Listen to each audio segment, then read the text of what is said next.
What is up, ladies and gentlemen? I am so excited you are here. We're gonna learn together. This is the Tarver Academy Summer Professional Development. We're gonna learn. Learning's happening. It's going down today. We're about to get started. My name is Tyler. I run Tarver Academy. It's an online resource for teachers and students and educators, and it's a great community where people just get involved and learn and get better. And I throw resources to you guys, throw ideas around. It's just a lot of fun. Just a whole lot of fun, Tarver Academy.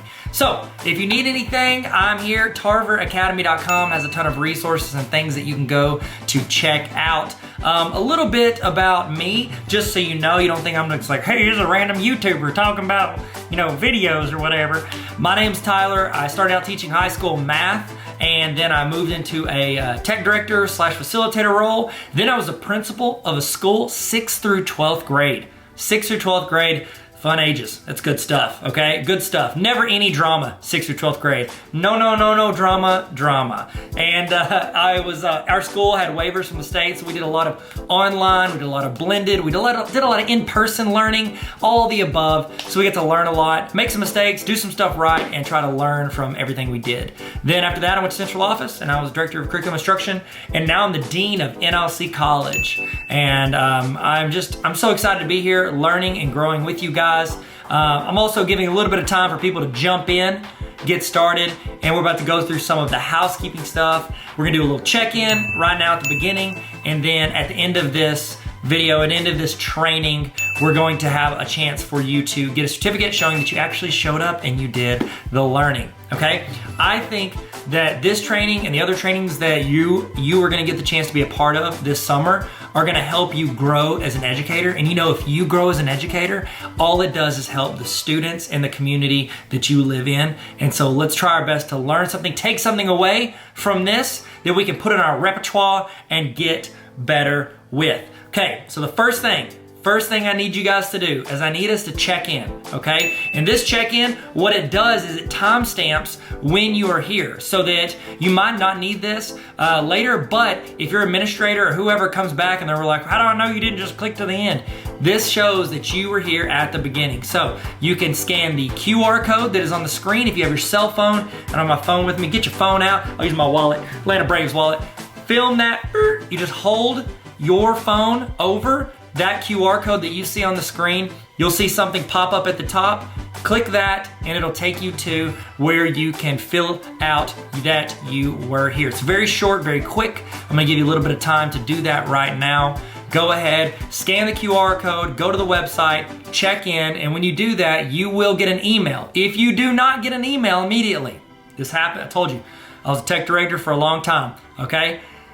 I'd say a long time. I was a tech director long enough to know that if you don't get that email that you're filling out right now, it's because you typed your email address in wrong. That's exactly what happens. 19 times out of 19 and a half times, that's what happens. So go ahead and go to that. Remember, at the end of this session, there's gonna be another QR code that you're gonna scan that is going to give you the certification saying that you actually did the training. Both of these are time-stamped. So if your administrator or whoever's in charge of PD for your district wants to see that and be like, how do I know you did this? You've got your check-in email that is time-stamped by me, not by you. It's into a PDF or it's into that email. And then you will also have the timestamp on your certificate showing that you did this. Okay, so hopefully everybody is getting that done. Okay, giving you a little bit of time. If you have any trouble, just keep trying because I think it's pretty important to get that logged in.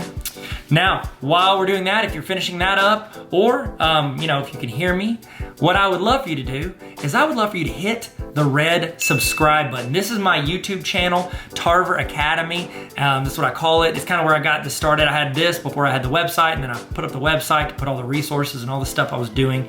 But if you would hit the red subscribe button right now, that would be huge. That would be just super cool of you. And that way, you can hopefully see some of the other trainings that I'm doing, see some videos I do throughout the year to help teachers, to help students, to have fun and learn together. So hit that red subscribe button. Did you do it? Did you? You get the like too, the little thumbs up. That's just YouTube etiquette. You get the thumbs up. It's just really nice to do. So you want to hit the thumbs up button, you can. And I would love to start this. How about this? in the chat, okay? Because if you're watching this on my website, which is where you can watch it, that's fine. You're not gonna see the chat, but if you click and watch this on YouTube, you're gonna see a chat rolling on the side of the screen. Start it off. I want you guys in the chat to say who you are, like give your name, tell us what you teach and where you teach, okay? If you're an administrator, you can say that I'm a principal, or you can say your central office, whatever you do. I've got some people that have signed up for this that are aspiring educators. So this is great to say, I wanna be an educator, I wanna be an English teacher for high school, throw that in there. If you wanna be a kindergarten teacher, toss that in there, say you're in school. It's a great way to network, because I think there is an amazing community of educators here wanting to learn and grow together. And I think that it's great if we look out for each other. So throw in the chat, I want you to say your name, what you teach, and where you teach. Throw that in the chat. All right, man, we're doing good. We're doing good. It's our warm up. We're feeling good. We're stretching it out. It's always good to stretch before you stretch. I don't know, I heard some friends say that, so I say it from time to time. Okay, next thing. This is another little thing. I've got one right here. So I've written a couple books. I've done Superheroes Need Sleep Too. This is a children's book. It's like a nap time book, so you don't have to read that. But this one I think is super relevant for you. This is the Baller Teacher Playbook, and in it I have like practical advice. It's 18 chapters. So the idea is that you could do this like once a week with your team for a full semester, or every other week for a year, and try to improve your teaching every week. I'm not doing this to sell it to you. I'm doing this to say I'm giving some of these away all summer to people that are participating in this. So if you want a chance to win one of these, or I think I probably got some other educator books. If you're like, I don't really want your book, Tyler, I got a ton of educator books. I'll send them to you. All you got to do, follow me on Instagram at Tyler Tarver. Follow me at Tyler Tarver on Instagram, and I'm gonna be giving these out throughout the summer. You might be the person I give it to. So follow me on Instagram, and then throw something in your Instagram story if you want, just to increase your chances of me seeing it. So I'm just gonna be clicking through. I see people follow on Instagram. I'm gonna throw out stuff to them. So random people get it. You might not, but you won't if you don't. So there we go. Y'all feeling good? Does everybody feel good? Everybody throw in the chat who they are, where they teach, what they teach.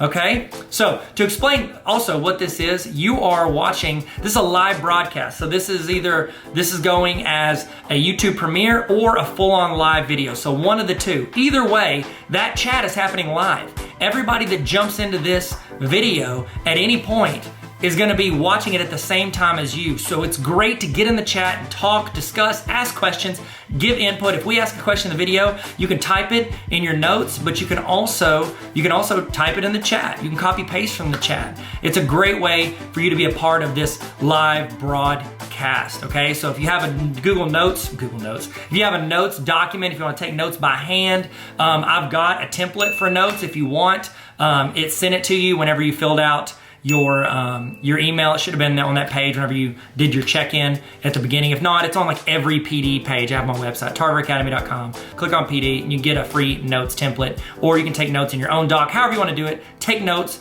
write down stuff that's relevant to you, and copy paste stuff that people put in the chat. There's gonna be people in the chat that are way smarter than me. And so I'd love for you to copy paste that into the notes, and you can take that and make your teaching game elevate. So next thing, while we're getting logged in, people are still jumping in here. They're still jumping in the video, giving you a few minutes to do that. We're also, if you want to watch these videos, because after this ends, it's going to be gone off of here. However, I'm going to be putting all of these trainings, all like 30 something trainings. I think it's over like 120 hours worth of trainings. I'm putting all of that for people that join what I call the Tarver Academy Honor Roll. It's a small group of educators who are trying to get better every week, and I send out weekly emails during the school year to where you're getting templates, you're getting resources, back to school starter kits, you're getting templates for Google Forms, trainings, PDs, tons of stuff every single week delivered to your inbox, and also you have access to all of these trainings. That is available if you go to tarveracademy.com/honor roll if you want to. I think it's a great decision. I think it's a great decision. Nobody's in here. Who am I talking to? I'm not talking to anybody. Okay, y'all feel good? Y'all ready to start? Y'all feel good? This is a little warm up. We'll explain what's going on. Everybody feel good? 1 to 10. Put in the chat how you feel today. Or give me this, how about this? Give me an emoji of how you're feeling today. That'd be better, 1 to 10, or give me an emoji. I'd love to see it. Or just give me a word. You're like, I don't want to do an emoji. Give me a word. How you feeling today? And let's get rolling. Remember, input in the chat, take notes, learn, grow. Welcome to the best professional development that you're gonna do. Not guaranteed, but it's an opinion, but it's also true, but it might be biased, but it's gonna be a great summer. It's gonna be a great training. Hope you guys learn something. Hope this adds you value that you can then bring to your students and make your school, your community, yourself better in some way. Guys, we're about to get started. Y'all excited? Y'all ready? About to do this. Let's get ready to learn and have fun. Tarver Academy. Let's go. Let's go. Hit it. Hit it. Let's go. What is up, ladies and gentlemen? Thank you again for joining us for blended online and hybrid best practices. Like I've said already, my name's Tyler. This is Tarver Academy YouTube channel. Welcome. Thank you so much. Or you're watching it on the website, tarveracademy.com/honor-roll. What's up? Hey, okay, so I'm excited you're here, and I want to kind of talk through some stuff before we get rolling with some of the sessions. What I've done is I've pulled some sessions that I've done and my friends have done, and I've tried to put it together so that you can get a full perspective of online, teaching with technology, blended, hybrid. Here's the deal, just to give you a kind of an idea of my experience and then just kind of hit you with a few bullet points before we get rolling on this. I had the chance to start using technology in my classroom. I was teaching math, and I had just had one iPad, and I had the chance to use that iPad, screenshot stuff, send out notes and resources to students. If they missed class, they wanted reviews. It's come a long way since then. That was like 2011. After that, I was a tech director, and I got the chance to help start getting technology in a district for teachers. They got iPads like I was using at my other district. And then I got the chance to be a principal, and we had the opportunity to do online, blended, hybrid learning. And so I'm not saying everything I've done has been perfect or worked incredibly well, but we've gotten the opportunity through being a principal at that school and then incorporating like a unique schedule at our high school and then going one-to-one with devices for students at our district. We got the chance to make a lot of mistakes. We did some things really well. The best planning for any of these situations, you're still gonna have to modify and adjust. It's like you can make the best lesson plan in the history of lesson plans, LPs if you will, and then once you actually put it into practice, you're gonna learn that there's stuff that worked perfectly for one district that might not have worked for your district, or for one classroom that doesn't work for your classroom. And so it's extremely important to realize that there's no one size fits all for technology. Some devices work better for some students, some projects work better for some teachers. It's all dependent upon you and how you adapt to your students. It's very based on the person. So we're gonna give some ideas, some thoughts, some best practices, but you've got to remember, you have to reflect and analyze what actually works for you. You have to look at your situation. Once you incorporate the technology you have, the technology your students are used to, and how they're going to incorporate that into your classroom and your learning, it's okay to adapt that around what your students actually need to be successful. Now, here's the deal. Technology and the utilization of technology, as long as you manage it well, it's only going to benefit your students, because guess what? Technology is not a fad. It's going to keep getting more and more prevalent in today's world, and they're going to need to know how to use that when it comes to, getting a job. When we get jobs now, whenever students grow up and get jobs, we're preparing them for a workforce that we don't even know what it's going to look like in 10 or 15 or 20 years. What was it? 10 years ago, there were no Uber drivers. Anything that's a job related to an app, cool. You want to be a YouTuber? That didn't exist 15 years ago. Instagram didn't exist. Can't be an Instagram influencer. All the jobs our students want now didn't exist 15, 20 years ago. And now that's the number one job most of them want. They want to be a YouTuber or an influencer. They want to, be passionate about something and then create for that for the internet. The internet's going to change things. And so what we're teaching is important. Our curriculum is important. But if we can teach them how to troubleshoot and use technology and be creative and leverage those tools in the process of learning about Pythagorean theorem or photosynthesis or parenthetical citations, it's only going to benefit them. So I know it's hard. I know it's a world that you might not be comfortable, but the more you incorporate it, the better it's going to be for your students. So I've got a few different people. I'm going to tell you the agenda for today so you can kind of get an idea of what we've got going. First off, I've got a session I did. It was a live session that I'm going to play for you guys. It's the differences between synchronous, asynchronous, and blended learning. And I've got a link to one of my friends Nadine Gilkison. She is one of the greatest technology educators I've ever met. She's got an incredible amount of resources. Please check her out. I'll have her linked on the website if you're watching this either while it's running live or watching it later on tarveracademy.com/honor roll. So you can check it out. Why do I always do this? It's like, do you ever do something as a joke and then it becomes like part of who you are? Like in the chat, please tell me, what is something you did to like make fun of people that now you do and it's now you? You're the person people make fun of. This is me. I used to do this to make fun of students. Like that. Now I do it. I can't stop. I'm so sorry. It's really a situation, if you will. A situation. Like Jersey Shore. I don't know why. What am I doing? Why I do this? I'm so sorry. Okay, so after that, I'm going to talk about those differences. Then I'm going to toss in. We did a longer session where my friend Stephanie Howell, she did talking about grid colors tracking with our classes. She was kind enough to make like a shorter video for you guys to kind of show that. Check her website out so you can go get that resource. It's a really cool thing. And if you've seen the other stuff, you've seen her walk through like a longer version of it. But if not, I think she summarizes it really well.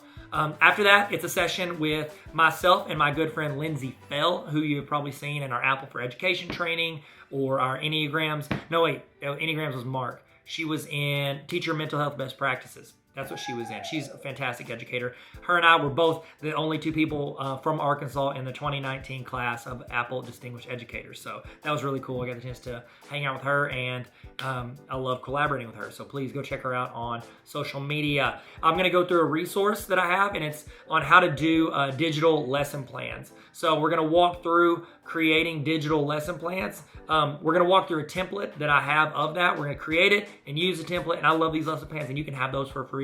That resource is at tarveracademy.com/resources. So we'll do that lesson plan. Then at the end, we're going to end with a little Q&A that I did on remote learning best practices. I did this back whenever, right before we kicked into the previous year where we had just come out of a pandemic. And it was like a lot of teachers asking questions about that. And I thought it would be really useful for you guys to chat with. And here's the deal. Throughout this whole thing, you are now a seasoned veteran when it comes to hybrid, blended, online stuff. So if you know any resources or have any tips for people, toss that in the chat, okay? Don't just go off of what's on the video. You have experiences and you have knowledge that can assist others. So throw that in the chat, okay? So last thing before we get into the sessions, I do want to kind of give you a quick review of some of the terminology you might hear. Remote learning means that you're doing something away from other people, like students are learning in a different location. Online, that means that your class is run through, it traditionally means that it's online, so you are not in the same building at any point. That's the norm. I know you can have mixed classes where it's like, oh, I'm in online some and I'm in the classroom some. That's usually referred to as blended learning. Also, blended learning refers to if you could be completely in person, but you incorporate video or some technology into the lesson that students can, they can learn through technology, but also you're there in person. So that's a blended model where it's a mixture of online stuff, whether it's in person or away from you, and then in-person stuff as well. And then hybrid, traditionally we talk about hybrid, it means that you're teaching like an in-person class at the same time you're teaching online students. I know that's what a lot of us had to do. That's a pretty tough one to do because you're trying to essentially plan two ways of teaching class at the same time. And so we're gonna talk through a bunch of these, give you some thoughts on it, and hopefully it adds you some value. The last thing I really wanted to leave you with was something I learned when I was a principal, and we did all of these things, online, blended, in person. And we did that for, I was a principal before I went to central office. I did it for a couple years. And I learned a lot in that process, messed up some, did some stuff right, I think. And we got the chance to learn a lot about students. This was back in like 2013, 14, 15 is whenever we were doing this. So it was kind of before everybody was thrown into it. And one of the things that I learned that was super important, and we're going to talk about tips, we're going to talk about technology, we're going to talk about all that. But one of the things that you need to keep in mind is the thing that makes the actual difference with technology is not the tools you use. It's not what you're doing online. It's you. It's you and that student and how you connect with those students. If students were coming in, they used to have to interview. Every single student that came into our school had to interview to see if they'd be a good fit for our school. And we found through the years that it was not the smartest kid in school that would do well. It was not the the kid that had experience with technology. We found the characteristic that was the most valuable for students doing anything online, especially if they're self-paced, was that they were motivated. The trick is, when you're the teacher, is you have to motivate and connect and build community with those students. No matter what, whether that's in person, online, or some sort of hybrid of that, you need to build connections, build rapport, and build community with your students to help motivate them and keep things as clean and as clear as possible so that they have the least amount of chances to not do well. Okay, so we're about to get started. Hope you guys like this. We're gonna kick off with a little bit of differences between synchronous, asynchronous, and blended learning. So here we go. Take a look at this list. This is actually a graphic. This is actually a graphic from a fellow Google certified innovator, and her name's Nadine, and she is phenomenal. Seriously, a phenom. And she made this presentation. This is just slide number 3, but it's called Teaching Digitally. And I want to share this resource with you guys. I've actually got it linked down there underneath this video. Link is in the description. So check this resource out. It is a free resource to help anybody K-12, anybody that needs it. It's got tutorials, it's got videos, it's got links. I love resources. I make a lot of resources and stick those out on the internet. I enjoy helping teachers save time, help them equip their class, equip them as educators, and just give them confidence, let them know how what they're doing is important. And so Nadine falls into that same category. She makes so many resources and trainings. She's got a great YouTube channel as well. I think she actually linked in here. I think it's later on when she talks about YouTube. Let's see what slide that is. Yep, slide 14 under YouTube Essentials. She actually linked to a video that we did together. We were chatting about YouTube and education. If you're wondering like what program this is, my internet's a little choppy at work right now. But if you want, this is called StreamYard, and I'll put that in the chat actually if you want a link to that. So StreamYard.com. You can connect it, and then you can present your slides and everything. And I can actually make the slides bigger if I want to. I can take myself out of it. So StreamYard is a resource, okay? It's a great resource, and they have a paid version, but the free version's totally cool. It just like has their logo. And so the other resource I'm talking about today, Julie. What's up, Julie? Coming in, drinking some coffee. If you're just joining us, tell us where you're coming in from, and also hit that red subscribe button because that's just a nice thing to do, and it's free. Mary, drinking water and blessed to be here. Hey, you don't say oops, I'm blessed. I knew what you meant. Blessed to be here. Hashtag blessed. That's what Bruno Mars said. So Julie, you've got students online and in person at the same time, and you're trying to, on a separate monitor, to see your online students. Okay, so you guys are doing like a hybrid model. Okay, excellent. I'm definitely going to throw out my thoughts on that, maybe some tips to help you guys. So let's roll into the stuff from Nadine's presentation. Again, if you want the links to all this, her presentation, it is linked in the description under this video. So let's talk about synchronous, asynchronous, and blended learning models, okay? So synchronous, I'm gonna make myself small. Make yourself small, make it this big. Here we go. Okay, so with synchronous, you're looking at learning that is happening face-to-face in real time. These are your Google Meets, your Zoom calls, your Skype, if people still do that. But that's your face-to-face time hangout. It's not what we're doing right now. Yes, it's considered synchronous because you guys are in live with what's happening. But traditionally, when you talk synchronous learning, you're going to talk about like, I can see your face, you can see my face, we're chatting. Now, with you guys being able to talk in the chat, it still gets a lot of that across. It still gets a lot of that like in the moment interaction across, but it's different now. I think like when you guys go in the fall, if you guys are doing virtual completely, I think it's really, really cool if you guys would jump in and do this. So when you've just got to present a lot of curriculum, but you want your students to be interactive, I would go on StreamYard or YouTube Live or one of the tools that we've talked about before and just go in synchronous. That way you can just get all the content out, because how many Google Meets or Zoom calls have you been on where it's just one person talking the whole time? You might as well just do the video and let them be in the chat, because the chat almost allows people to be more active. Here's this. Think of when you guys went in March, when you guys went to Zoom or Meet and you're chatting with your students. a lot of students would be hesitant to talk because you chime in, you could talk over somebody, you might interrupt the teacher. They're very hesitant to jump in and just start chatting. But you guys can chat right now, and I'm seeing it the whole time. Tammy got Diet Dr. Pepper. Lisa got the water. So you guys, you get the chance to talk and be a part of the conversation without like being afraid to interrupt the flow of the conversation. So I think this kind of stuff has like a really big place in education, especially moving forward with what we're doing. All right, so let's talk asynchronous.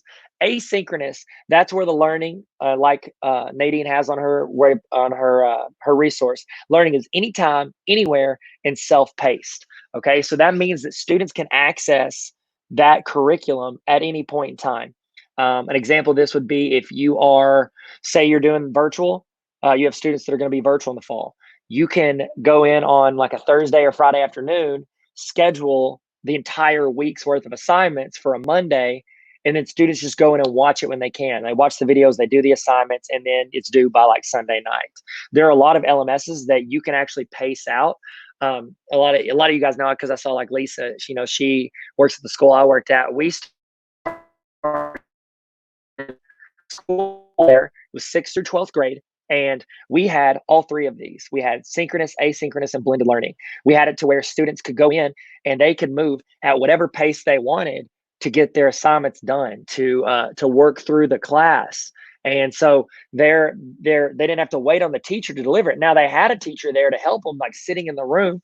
Some students were online, some students were like only there a few hours a day, a few days a week, but a lot of our students were in person and they're working at their own pace. And when we explained this program to parents and students, we had to be very clear that this is self-paced, not no pace. So it's like you students have to understand that they're going to have to move forward. And some teachers that didn't know much about the program, they might be like, well, a student can just sit there and disappear online and not do their work. Here's the difference with asynchronous learning. It is paced at that individual student's pace. Think of this. If you had a student come into class and they came into class, they sat in the back and they didn't say a word, they didn't contribute at all for 3 weeks, they are still 3 weeks closer to finishing that class. In our classes, we could have students that would come in, every day, and they would sit in front of their computer. If they didn't do any work, they did not move anywhere. They made no progress. So when you do asynchronous, that individual student has to push themselves forward. Time doesn't automatically move them forward. So there are some pros to making sure that students would be doing the actual work instead of just like combining with a group or just showing up to get past a class. And so I think that, while it has its pros and cons, just like literally everything in the world has pros and cons, I think one of the pros is that you really individualize the instruction for that student. And remember, it's self-paced, not no-paced. And to be honest, and especially if you guys go fully virtual in the fall, it's going to have to be a lot of your time spent following up with students. And I want to talk about some ideas you can use for that as you go in the fall. So last one is blended. Blended learning is a mixture of both types. Blended and flipped learning get thrown together a lot. Blended means we're doing some live stuff, but then you do some stuff on your own. That's mostly what we did at where I was a principal whenever we had those classes. But we had the option for students to be completely asynchronous. I'll tell you this. This is a little thing that I may have told you guys before, but with asynchronous learning, where it's self-paced, it's all relying upon the student. We did interviews before we allowed students to come into our school, and one of the things we found for success in students with regards to asynchronous online learning, where the course moves because they're rolling through it. We found that the key component, the key characteristic in students that were successful, it was not that they were smart. It's not that they had like something else, leading up to this. It wasn't even always that the parents were supporting what they were doing. Most of our parents didn't fully understand what we were doing. The thing that we saw with regards to students doing well in online or asynchronous learning, the number one characteristic is that they were motivated. We had students come in, and so here's how we would roll ours. We would go in, let me switch this over because, we got the text in which I need to start texting you guys that have texted this, like, hey, we're going to do this live. I'm going to get better at that. But if you want to sign up for that, it's free to you guys to sign up. Just text teacher to 214-4071. And then I can throw you resources and stuff that we do. So here's how we used to do ours. We started off using Blackboard, and the course was like laid out for you. It did not pace. It would give like a recommended pace, like you could print off a PDF and work through the course. But students didn't want to take that. They wanted to be laid out in what they were doing. And so that course had all those assignments just listed down the left, and it was organized, but it wasn't really pacing for the students. It was just like, here's your whole course, good luck. And then we as teachers had to go in and follow up once a week, like you're behind or you're ahead, how much you got done. Then we switched to a LMS called Odysseyware. And one of the things that made Odysseyware great for us, because we had students at all different areas of the learning spectrum, Odysseyware allowed us to let them choose their pace for a course. And so some students would come in and they would sit down for the semester and they would be like, okay, I want to take these 6 classes at the same time for one semester. Cool, great. Some students would want to come in and be like, hey, I want to take, these 6 classes, but I want to do one class at a time.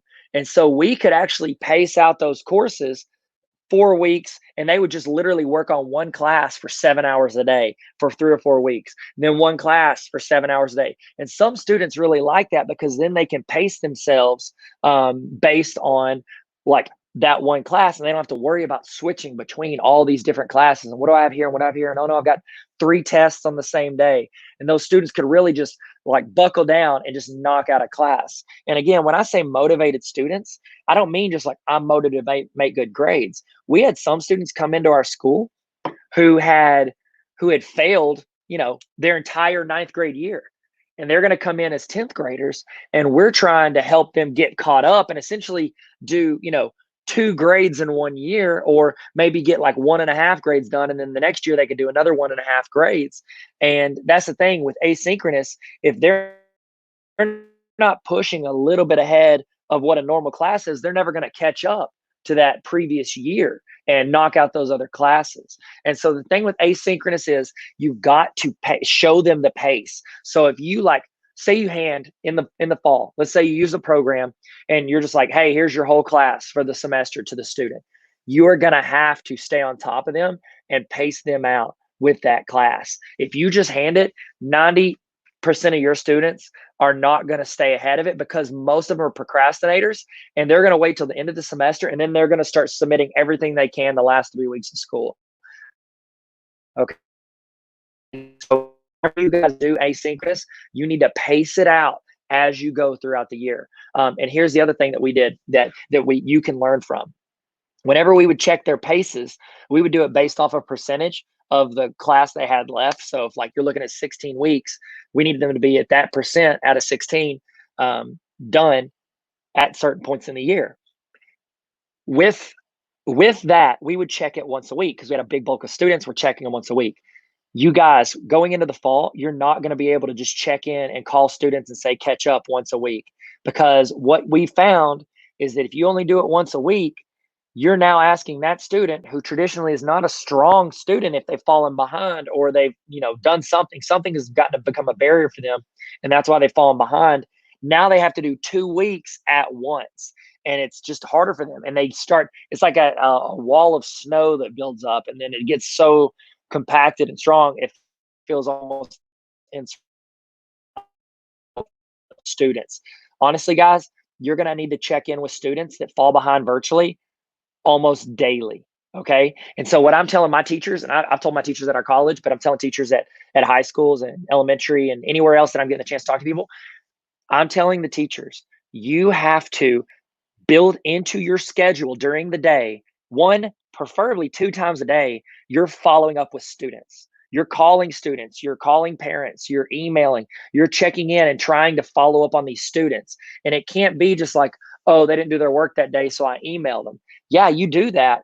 But then also, if they don't check in after a day, 2 days at the most, you need to call that parent. Be like, hey, I haven't seen from little Johnny in 2 days, and he's 2 days behind. Or little Johnny has not checked in this morning, I need to know if he's going to get logged in by 9:30 a.m. Like if you can do those check-ins, that's going to help you a lot. Now, a lot of you guys just said on there that you're going to be teaching in person and virtual at the same time. Okay, so there's a couple ways to do this. What I would recommend is you've got to figure out with the technology you have, what is the easiest way for those students to be in that class.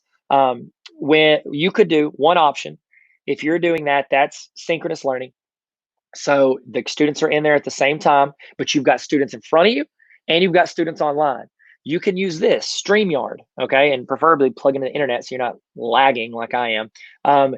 Whenever you could use StreamYard, and then you'll be able to let them see your screen and you at the same time while you're working through this.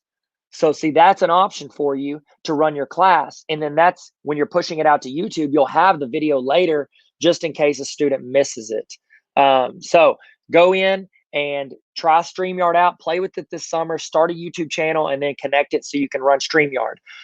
That's if you're using slides. If you're not using slides, just download the YouTube app on your phone and download the YouTube app on your phone, and then you can just run live. Mary just joined the Patreon gang. Thank you so much, Mary, for jumping in. I want you to know I really appreciate that. If you guys want to join Patreon, you can. We're actually doing a giveaway of a Ron Clark book this month, and you've only got a week left. So if you want to win that Ron Clark book, holler at me. And also, if you join Patreon right now, I will straight up just send you some stickers. So make sure you fill out your address when you do it, so that way I can mail you those stickers. If you don't want to give me your address, that's totally cool. I understand that. But that's patreon.com, Tyler Tarver. Thank you, Mary. You're dope. I really appreciate you a lot. So I'm sorry, I got distracted when I saw that push notification. Oh, okay. So if you're streaming and I've got my in-person class, but I also want to run digitally at the same time for students at home, you want to kind of overlap those educations, because if not, you're literally teaching two classes. That's two preps. And you're going to be finding resources, putting them in. It's just too much. That's going to be too much for you, especially if you've never done this before. Okay. So what you want to do is you want to run your in-person class, but also run the digital class at the same time, and you overlap them. Everybody's doing the same stuff. It's just those students aren't sitting in front of you. They're sitting at home watching it. And you can do that. It's not as hard as you think. It's going to be something you can manage. You just have to figure out the technology to supplement it. StreamYard is a good option. That's what we're using right now. If you are just going to be talking, say you are a math teacher, or not a math teacher, history teacher, that would work for history, and you don't have slides, you just want to talk for like 20 or 30 minutes. The easiest way to roll these things live, download the YouTube app. And whenever you're on the YouTube app, there is I'll see if I can show you. On the YouTube app, in the upper right-hand corner after you download it, there's like a little, do you see that little camera with the plus sign? That right there, that will allow you to go live. You click it, it says live, you hit that, you can go live. You just make sure that your students that are at home are they're subscribed to your YouTube channel, or you can toss the link in if you want. But honestly, these students know how to use YouTube. Subscribe to the channel. They know what time you go live, and you either go live with StreamYard or with your phone on the app. Okay, remember, you're using the phone if you're just talking. You're using this if you are you're using StreamYard or Google Meet or whatever it is you want to present, if you're going to use slides. Okay, so that's what I would do. Oh, we got a student here. It says you're a student. Jocelyn, I'm a student. How is virtual going to work for me? And I mean, I have internet at home, but I was just asking, how's virtual going to work since I'm doing virtual instead of blended? Okay. Honestly, I don't know. It depends on how your school is setting it up. Every school is doing it different. What we're talking about right now are some ideas for teachers on how they can teach their digital class like we're doing right now, but also teach their in-person class. Discussions, it's going to be different. So what you might do is, like, if I'm teaching and the first part of class, I'm giving the information, I would run StreamYard. I've got my presentation. You can even have this, like I could do this on my smartboard, and that's what the students in the class see, but also students online see it as well. So I could do that right there. Preferably do at least something like this. That way that the students at home can see your face, and you're talking and you're presenting to the class. You've also got that on the screen. They can see all of it. Then when you get done with this, you would end your broadcast And then you want to have them essentially go into a Google Meet for the discussion part of class. And that way you essentially put that your computer in that Google Meet, which is attached automatically to your Google Classroom. You could go in and those students can watch, those students can be a part of essentially like a learning group on the computer when everybody else is working and doing their thing. And so that's how you're going to have to split that up. And that's essentially blended learning. Now, well, it's more asynchronous because everything's happening live. Now, what you could do as another option, if you don't want to run it live like this, say you don't want to manage these in the comments and also the students in class, what you could do is you could record what you're doing in class, and then you just assign the link to that YouTube video to your students that are virtual. And essentially your virtual class is a day behind your in-person class. That's another option. Here's the thing though, with virtual learning, a lot of teachers are intimidated by running video on the internet. They just don't like it. As somebody who's had YouTube videos for education up for like 13 years on YouTube, I can understand that because I've been made fun of pretty much every way you can be made fun of on the internet. And it's not bad because I'm mostly doing like education videos and trying to help people. But I mean, people will make fun of my accent from time to time, and I'm always joking around with them. I'm like, well, I talk the way you're supposed to talk. I'm just kidding, but seriously. So that's a way you could do that in the chat. This is what I want to know because I really want to address some of y'all's concerns with doing this virtual or this hybrid. Give me what you are most either concerned about or nervous about or most want to know about going into the fall with regards to teaching your students either virtually or in person or certain like a hybrid of that. So throw that in the chat and then I'll answer those questions. But I want to throw out my ideas of how I would do it based on, previous experience. If you've made videos before, or if you're comfortable with trying stuff like this, do it. Okay, that's great. If your school is buying an LMS, awesome. You should use it because that saves you a ton of time. So that is a ton of time. Whenever you, sorry, I want to answer Lisa's question in a second. So I got thrown off. That's a ton of time that you're gonna have to do making those videos and all that. So I get it, but you could go find a resource. So like I have every lesson from Josh for the first 9 chapters. Geometry teachers, if they go to my website, they're set. They got videos for like literally they can just hand it out and the students do the assignments like everybody else. But if you don't find a resource like that or a teacher that has that, then yeah, you'd have to make it or buy it. If you have an LMS your school's willing to buy, cool, because it's usually all laid out along with assessments. So okay, I've got a few questions in here I want to throw in this. So Lisa, Miss Houston, here we go. She said, if you are live on YouTube, is there a way to monitor the comments? I'm worried about what my class students might see. Yeah, I mean, yes, you can monitor the comments. I'm doing that right now. In StreamYard, I can see your comments as they come in. But with Monitor, what you probably mean is, can you delete them if something crazy happens? You can. You can do that. I'll be honest, Miss Houston, you're not going to see a lot of random people jump into your class. When like I have like 41,000 subs and I don't have a bunch, like most of you guys came here because I sent the link in Facebook. Like you don't see a lot of random people jump in. Now it could happen. You could get a rando crazy comment, but you're not probably going to see it. But if you want to make sure that they don't jump in, what you can do is you can go live on YouTube, okay, and say you're doing it from your phone or your computer. Go live on YouTube and mark it as unlisted, okay? So they have public, which means anybody can find it, private, which means nobody can find it, and unlisted, okay? Unlisted. Now, unlisted means that if they have the exact link to the video, they can watch it. If they don't, they can't. So Lisa, the way I would solve that is you go live on YouTube, but you make it unlisted, and then you would take the link to the video and you would paste it in your Google Classroom. That way you can still be live on YouTube and they can all be in there in the chat, but nobody will be in there except for students that are in your Google Classroom because they would have the exact link. So that's how I would get around that. Mary. Okay, so Mary said, by the way, one more shout out to Mary for hitting up the Patreon, patreon.com/Tyler Tarver. Really appreciate you a lot. You're awesome, Mary. I'm sending you some stuff. Concerned about attendance, mostly for those who are distance learning. Yeah, I'll be honest. I run a college and I've got amazing students. I'm also worried about that. Okay, so if you're running it to where you've got this streaming, you could do check-in. You know how at the beginning of this, I'm like, tell me what coffee you have. You could literally tell your students online and say, hey, guys, tell me that you're here. And you could take attendance and literally count them absent if they don't say, we're here, we're here.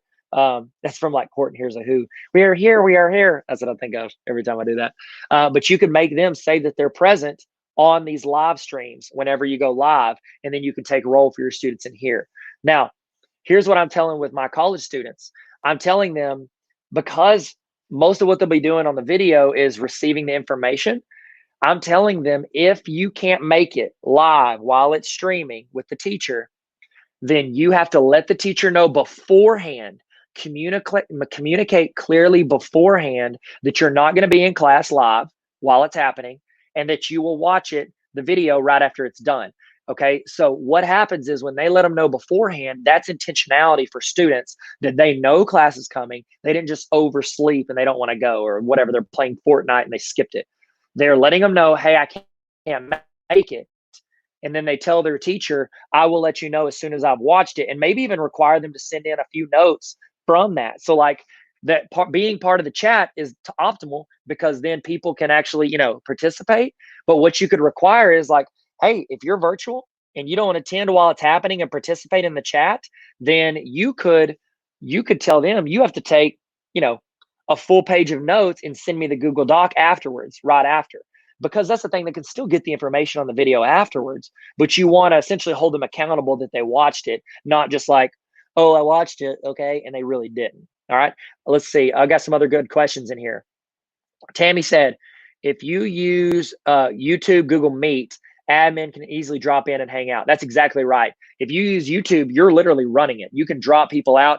You could do this too. Oh my goodness. Here's an idea, Lisa. I want to throw this in. And Tammy, it fits in with what you're saying.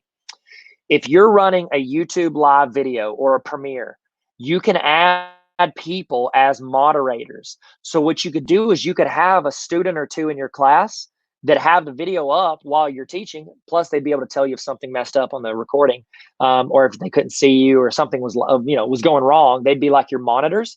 You could make those students your student moderators, and you can give them from their YouTube account. You give them the ability to like delete comments, tag stuff. And then they could even call out stuff, because it's hard to moderate these comments, moderate the class. You could have those two student moderators sit there and they could say, hey, Miss Houston, we have a question from so and so here. This is what they said. And they're like almost like facilitators, like a moderator for you to the online chat. A lot of chats that I'm doing right now, a lot of people will bring on someone as a moderator to throw in these questions. I'm really just talking straight to you guys, but I know a lot of people that do that with these. So Julie, I'm sorry I missed your question. You said your concern is classroom management. Okay, in person, we know that. We know what we're running into. It's just now we have this worldwide pandemic to play into it, and social distancing and all that. So I can see where that is an issue. But here's what I recommend for online. Come up with the in-person equivalent for online disruption. So if a student walked into your class and just said a cuss word, okay, you need to let students know, if you curse or say something inappropriate or you're mean in the comments or the chat on the video, that is equivalent to just walking into the class and saying something inappropriate or saying something rude to another student. So in your handbook, you find the equivalent. Now, in suspension, I guess would look different, wouldn't it? So it's like, how does your principal hold that up? And I mean, grades, usually for discipline, you don't want to hit grades with discipline.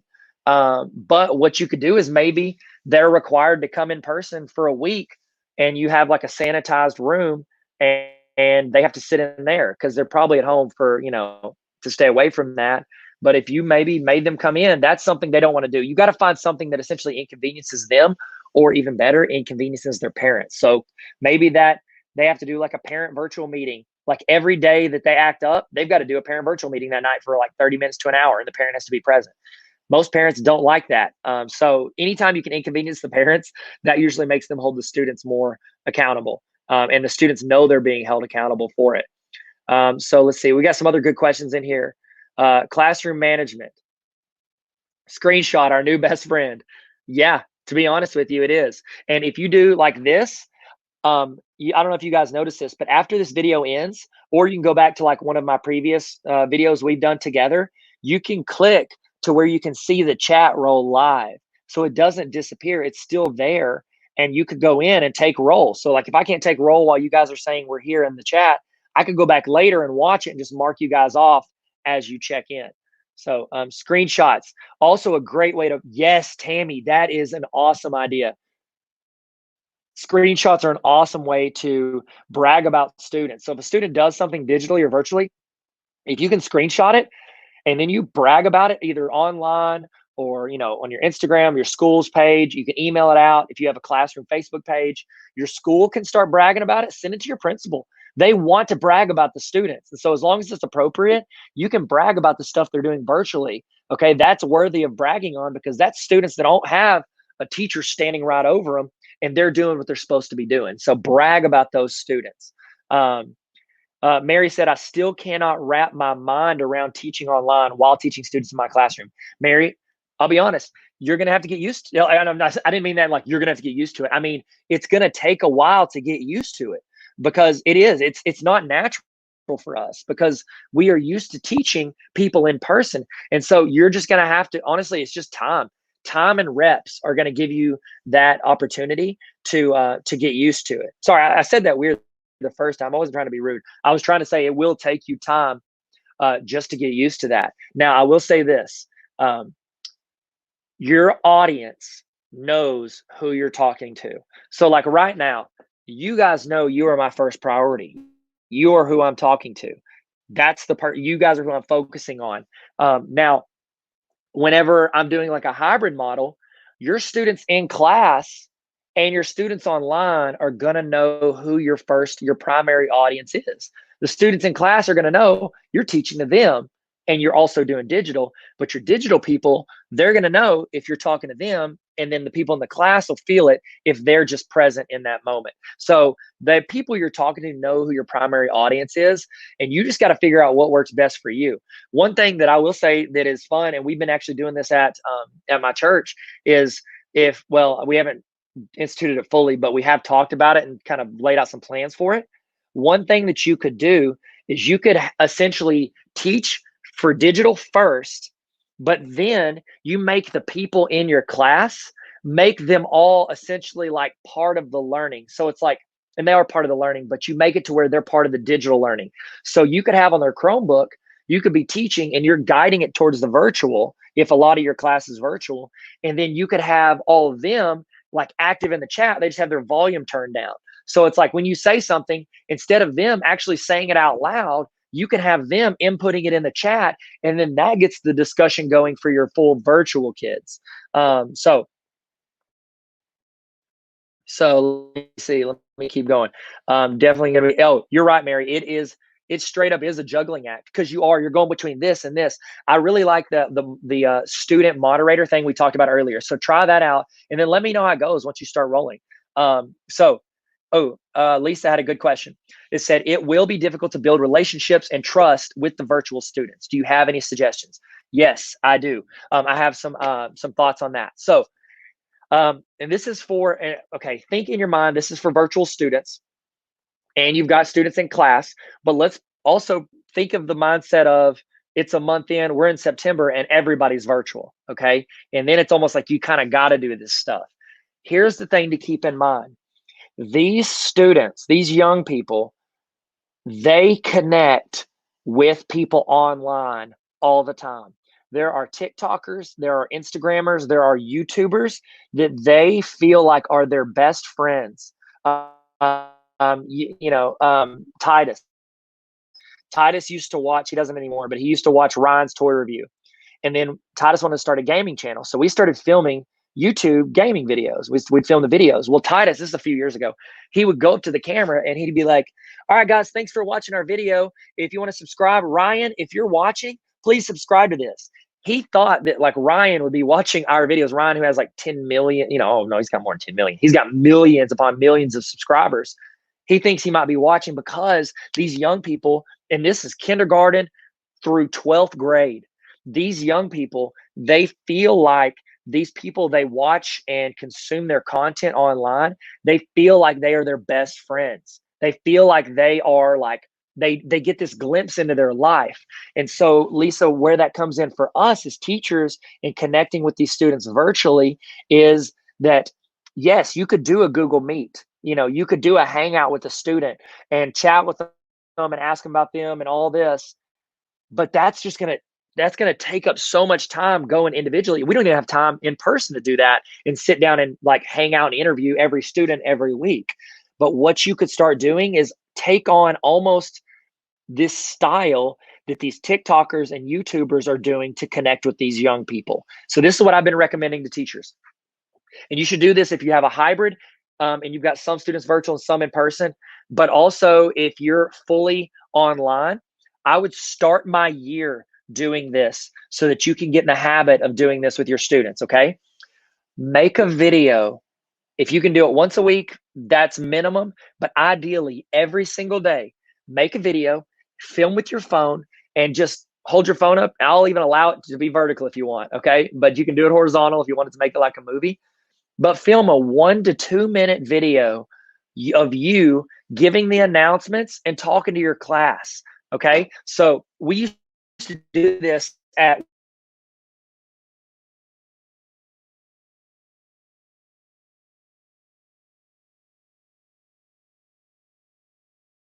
all of my students every day in person. So I would record every morning. I'd record the 5-minute announcements. I would tell them the announcements. Then I'd also joke with them. I'd maybe tell them a little story about myself. I would ask them to email me a thought on this, or, hey, the question of the day is, what is your favorite movie? Email it to me. And then you would just get to see a little bit about them, or say in the chat what your favorite movie is. Do those videos every morning, and they don't have to be high quality. I'm talking super easy, super simple.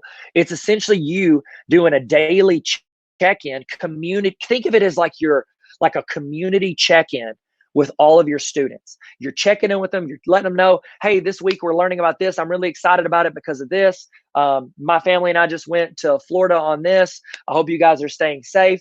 In the chat, today's question of the day is, let me know, what your favorite pizza place is. And you're essentially creating conversation, but you're also letting them get to know you and connect with you there. And I know it feels narcissistic. I know it feels a little selfish because you're talking about yourself, but honestly, think of your classroom. While you might try to like ask students questions occasionally, most of the time it's you talking and them getting to know you, and then you grabbing little bits of information that you can get about them. And I think you can do that probably even better here if every student is checking in the chat or in the discussion. And so that's what I would do to line that out. Now, here's the deal, and I'm going to lay this out there because I know a lot of you guys are thinking this. You don't want to be on YouTube. I totally get that. Okay, I guess I have thousands of videos on YouTube. I understand it. Okay, but you do not have to be on YouTube to post videos for your classes. It is so simple and so easy, and it can be done from your phone. Download the Google Classroom app on your phone. Go into your announcement stream, and then you say like, community hangout Monday, community hangout week 1. Okay, title it whatever you want. You can click click the little attachment. It's a little paper clip, and then it has the option for camera. You can turn on video and you can record that announcement. Okay, I know it sounded complicated. Literally go into Classroom and try it. Tell me, email me, and I'll make a video on it if you want. I know I've already made a video on it. I'll see if I can find the video and I'll toss it in the description. You can go into Google Classroom, make a video directly in Google Classroom, and upload it into Google Classroom. It does not go to YouTube, okay?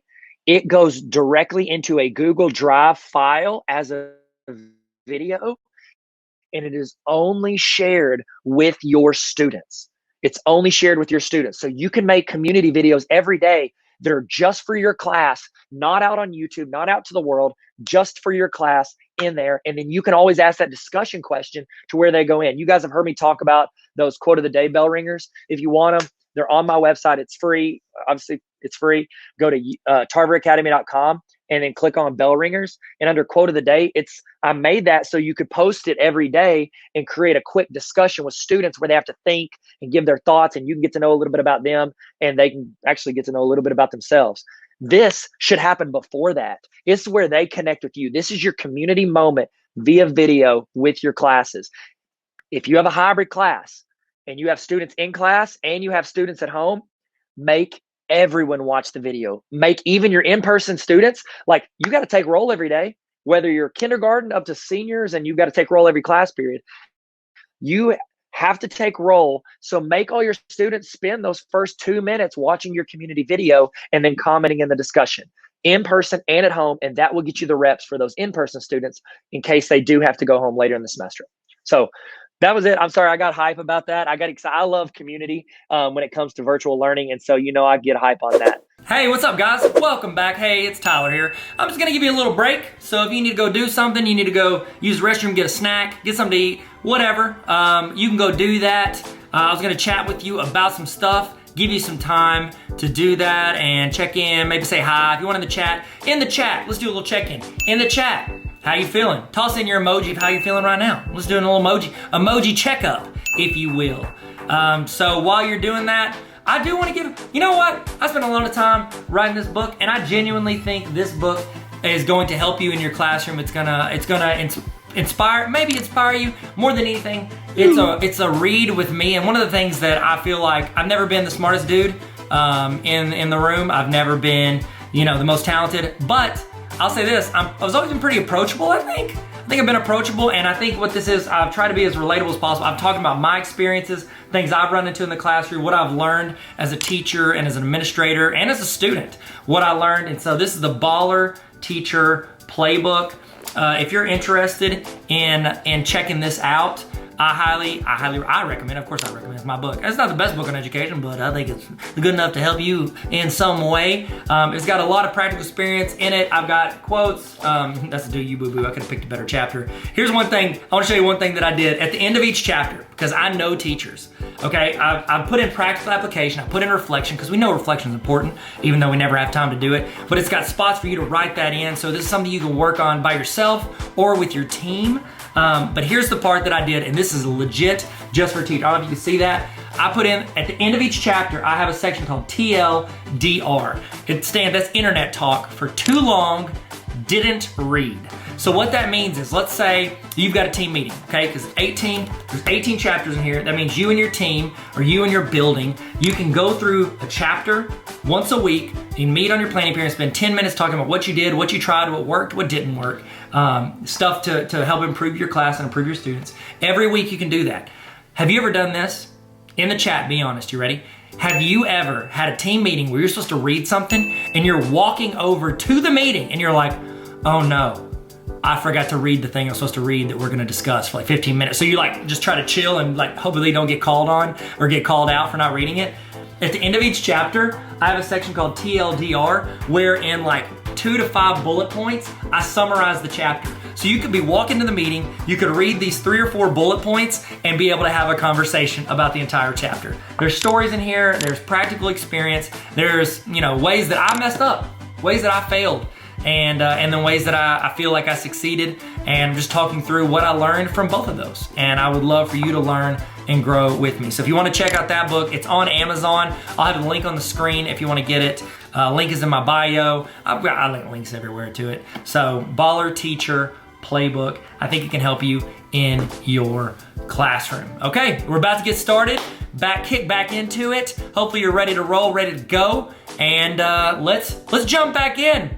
Let's jump back in like Michael Phelps, okay? Well, does that work? Does that work? I mean, he jumps into the pool. That's what I was going for. I need to know more like high diver. High divers would have been better. I'll tell you this, we're gonna stick the landing like Carrie Strug. Y'all remember her? Carrie Strug, remember the Olympics? Georgia Olympics? Atlanta Olympics? Remember that? It's okay. It's a very narrow reference. All right, let's get started. Let's kick it off. Let's jump back in. Get your notes out. Get your screens pulled up. Get your coffee ready. Get your ice water. Your sweet tea. If you're from Arkansas like me, you know you like that sweet tea. And we're about to kick it off. Here we go. Let's get back in. Let's get back in. I'll see you guys. All right, now we're on to mine and Lindsay's session on video creation in the classroom. We all know whenever you're doing something that is anything including teaching or educating people on the internet, it is super important to include video. Video is one of the biggest mediums in the world. That's why YouTube's doing fairly well. And I think it's so important. And I hope you guys... I didn't. My daughter's iPad thought I was asking him a question about the biggest mediums in the world. I don't care about that, Mr. iPad. Sorry. It's like a weird male Siri situation. I need to talk to her about how she changed that because I want to get a British voice. I want to feel like I have a butler as my Siri, like Alfred, because I want to feel like Batman.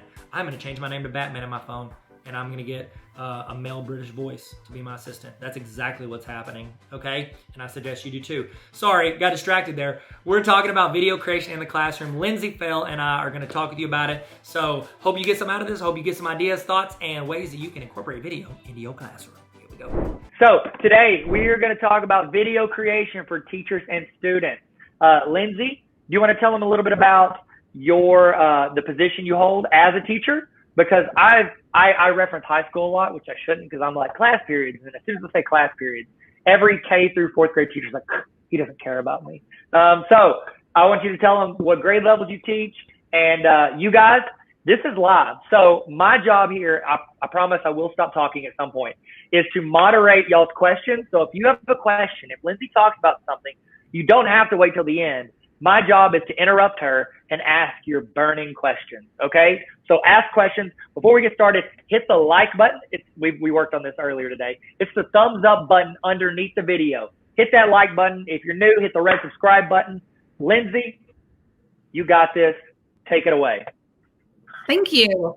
Okay, so my journey with video creation started when I was teaching first grade at Salem Elementary. I'm in the Bryant School District, of course, and this is my 14th year of teaching. I just finished, and I currently teach art, but prior to that, I taught in the regular elementary classroom for 12 years. So started out with a student-led news team, and that was also the same year that Tyler, you had that Baller Teacher Conference. I think that was the summer before I started that. Yes. And so that whole year, you and I I mostly just emailed you, like, what do you think about this? How can we make it better? And you just kept telling me that the best way to get better at video creation is to just make more videos. And it's so true. So we started that at Salem, and I did that for a year. And then the past 2 years, I've had a student-led news team at Parkway, and something really exciting is they got invited, my news team from this past year at Parkway, they were invited to present at ISTE this summer. Unfortunately, we're not going to get to go because there's a virus going around, but what a huge compliment and honor for those kiddos who work so hard all year long. But so I started. Did you have any other sessions you were going to teach, Lindsay, at ISTE? I did have some other sessions with this guy named Tyler Tarver. So yeah, I was your assistant. I was the assistant. No. You were the head presenter. That's true. That's not true. It was a collaboration, 100%. You did most of the work. It was like 95.5. You did all of it. Okay, sorry, I didn't mean to interrupt. I meant to, but now I feel bad. So that's how I got started with video creation with kids, was with the news team. And then I moved into kind of infusing it into my classroom, and we've had a lot of fun. So that's what I want to talk about, is how I have used video creation to deliver content to my students, but then also how I've empowered my students to be creative communicators through video. So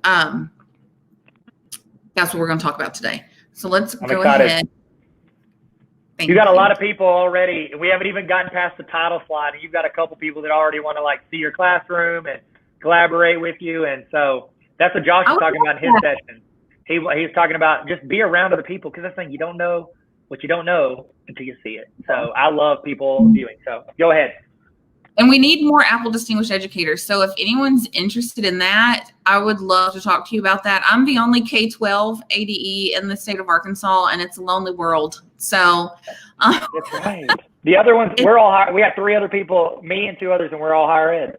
You're all higher ed. Yeah. Wow. I would love to not be alone in the ADE status in the K-12 world. So if anyone's interested in that, January of 2021 will be the application window should open. So there's that plug in case anyone's interested.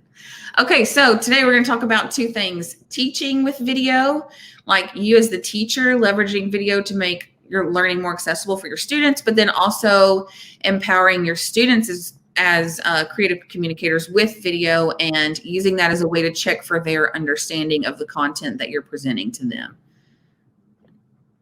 So first off, why teach with video? Well, first of all, kids like it. And I don't know about you guys, but my kids, most of quarantine, I've been #1 mom and they've watched a lot of YouTube. So that is just the world that they are so used to. That's the media that they're accustomed to. And I think teaching through that is really powerful. It's super engaging and it's the language they speak. And then I think also one major point to talk about is that it allows for differentiation, because if you are explaining a process or a technique, like how to solve a certain kind of math problem or how to write a certain kind of, or a certain letter or number, and it's very much a process that you explain, you can pre-record that and the kids can watch that as many times as they need to, or you can break that process down, or you can go back to the fundamental concepts that they don't understand and you can deliver that through video for those kids. So it allows for that differentiation for your students. And then also your content can be created ahead of time. So what this does is you can release these videos through your YouTube channel. I think Tyler's mentioned that a few times today, or through a Google Classroom. And then if you have your students grouped by ability level, then you can push those out and it will free up some time for you as the teacher to work with those small groups of kids that might need a little more hands-on or one-on-one help. Lindsay, can I elaborate on something you said that was really good? Yes. Lindsay said, because one of the things with YouTube, whenever I talk to people about YouTube, a lot of people are hesitant because, if it's unlisted, somebody can still share it. It can be viewed. They want it to be specific for their class, safety reasons, or they just don't feel comfortable. Google Classroom, you know how you can upload a photo in there? You can click on video and actually record video with your phone directly into Classroom. And what it does is it saves it into your Google Drive, which has unlimited storage because your education. And then that shares specifically with only your class. So they'll have to be logged in to their account to see it. And so that is a great way to just share it with your people, is directly in Google Classroom. And like Lindsay said, you can pick specific students to send a video to. So you can make a video for students that maybe have certain modifications. And you could select those 5 students and just send a video to them. And it's Google Classroom. It's all built in. Sorry, Lindsay. I thought it was really good what you said. Thank you. That's really good what you said. I just repeated you. Riding your coattails over here. You said it. No, you said it. I didn't say it. Okay. #4, it extends the learning beyond the walls of your classroom. And this has been a huge thing for me in my art room, because I only get to see my students for 40 minutes a week. So if there's something that we're working on, like weaving, for example, and I'm showing them how, the process of weaving, and I've broken it down into smaller steps, and only having 40 minutes a week to work on that is really challenging for my students. So they can take that home, they can access those videos, they can practice at home. And my kids come back with tapestries that they've woven after I've only had 40 minutes with them. So without video, my kids wouldn't have been able to take it that far. But since they can access it outside of my classroom, then they can work at their own pace and take it as far as they want to. And I think that's really powerful. So it can provide modification and differentiation, but also extend the learning. So, hey, real quick before we go, because it relates to what you're talking about, Lisa Houston asked, how do you use video with your news team? Are you going to talk about that later, or do you want to talk about it now? We can talk about it now. So with my news team, the kids, I just form a team. They apply at the end of the year. And what they do is they create weekly segments, like the lunch menu, weekly announcements. And then I give them creative freedom to come up with segments that they want to create. Like one student this year, she got into animation and she wanted to animate positive messages. So she got into stop motion and got real creative with it, and did famous quotes, but made them animated through Keynote or through stop motion. So, but we just released a weekly a weekly news segment that has all of their individual segments tied together.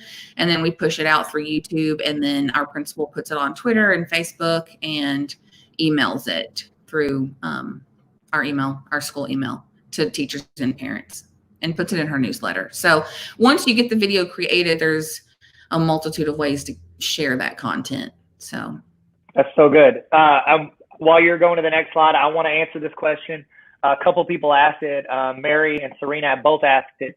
How are we collaborating right here on this? We are in different locations. Lindsay is at her house. I'm at my house.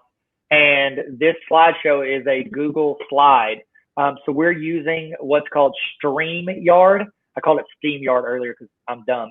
But it's StreamYard.com, and they allow you to stream for free to YouTube, which is a great resource for your students or your classes. If you're doing teachers, you can collaborate, and y'all can all share it to both groups of students at the same time through YouTube. So it's a great resource, and it's free if you just want to go to YouTube. I paid like $25 a month to get my logo and my background and no StreamYard logo. So great question, you guys. Okay, so let's move on to the next slide. Students can watch a video as many times as needed to practice the skill or process. We talked about this a little bit before. But one thing that we did this year, I collaborated with a kindergarten teacher, and her students were working on path of movement for numbers, and they have iPads in kindergarten. So what we did was we made a little video that showed the path of movement for the numbers 1 through 10, and each number had a page in a Pages document.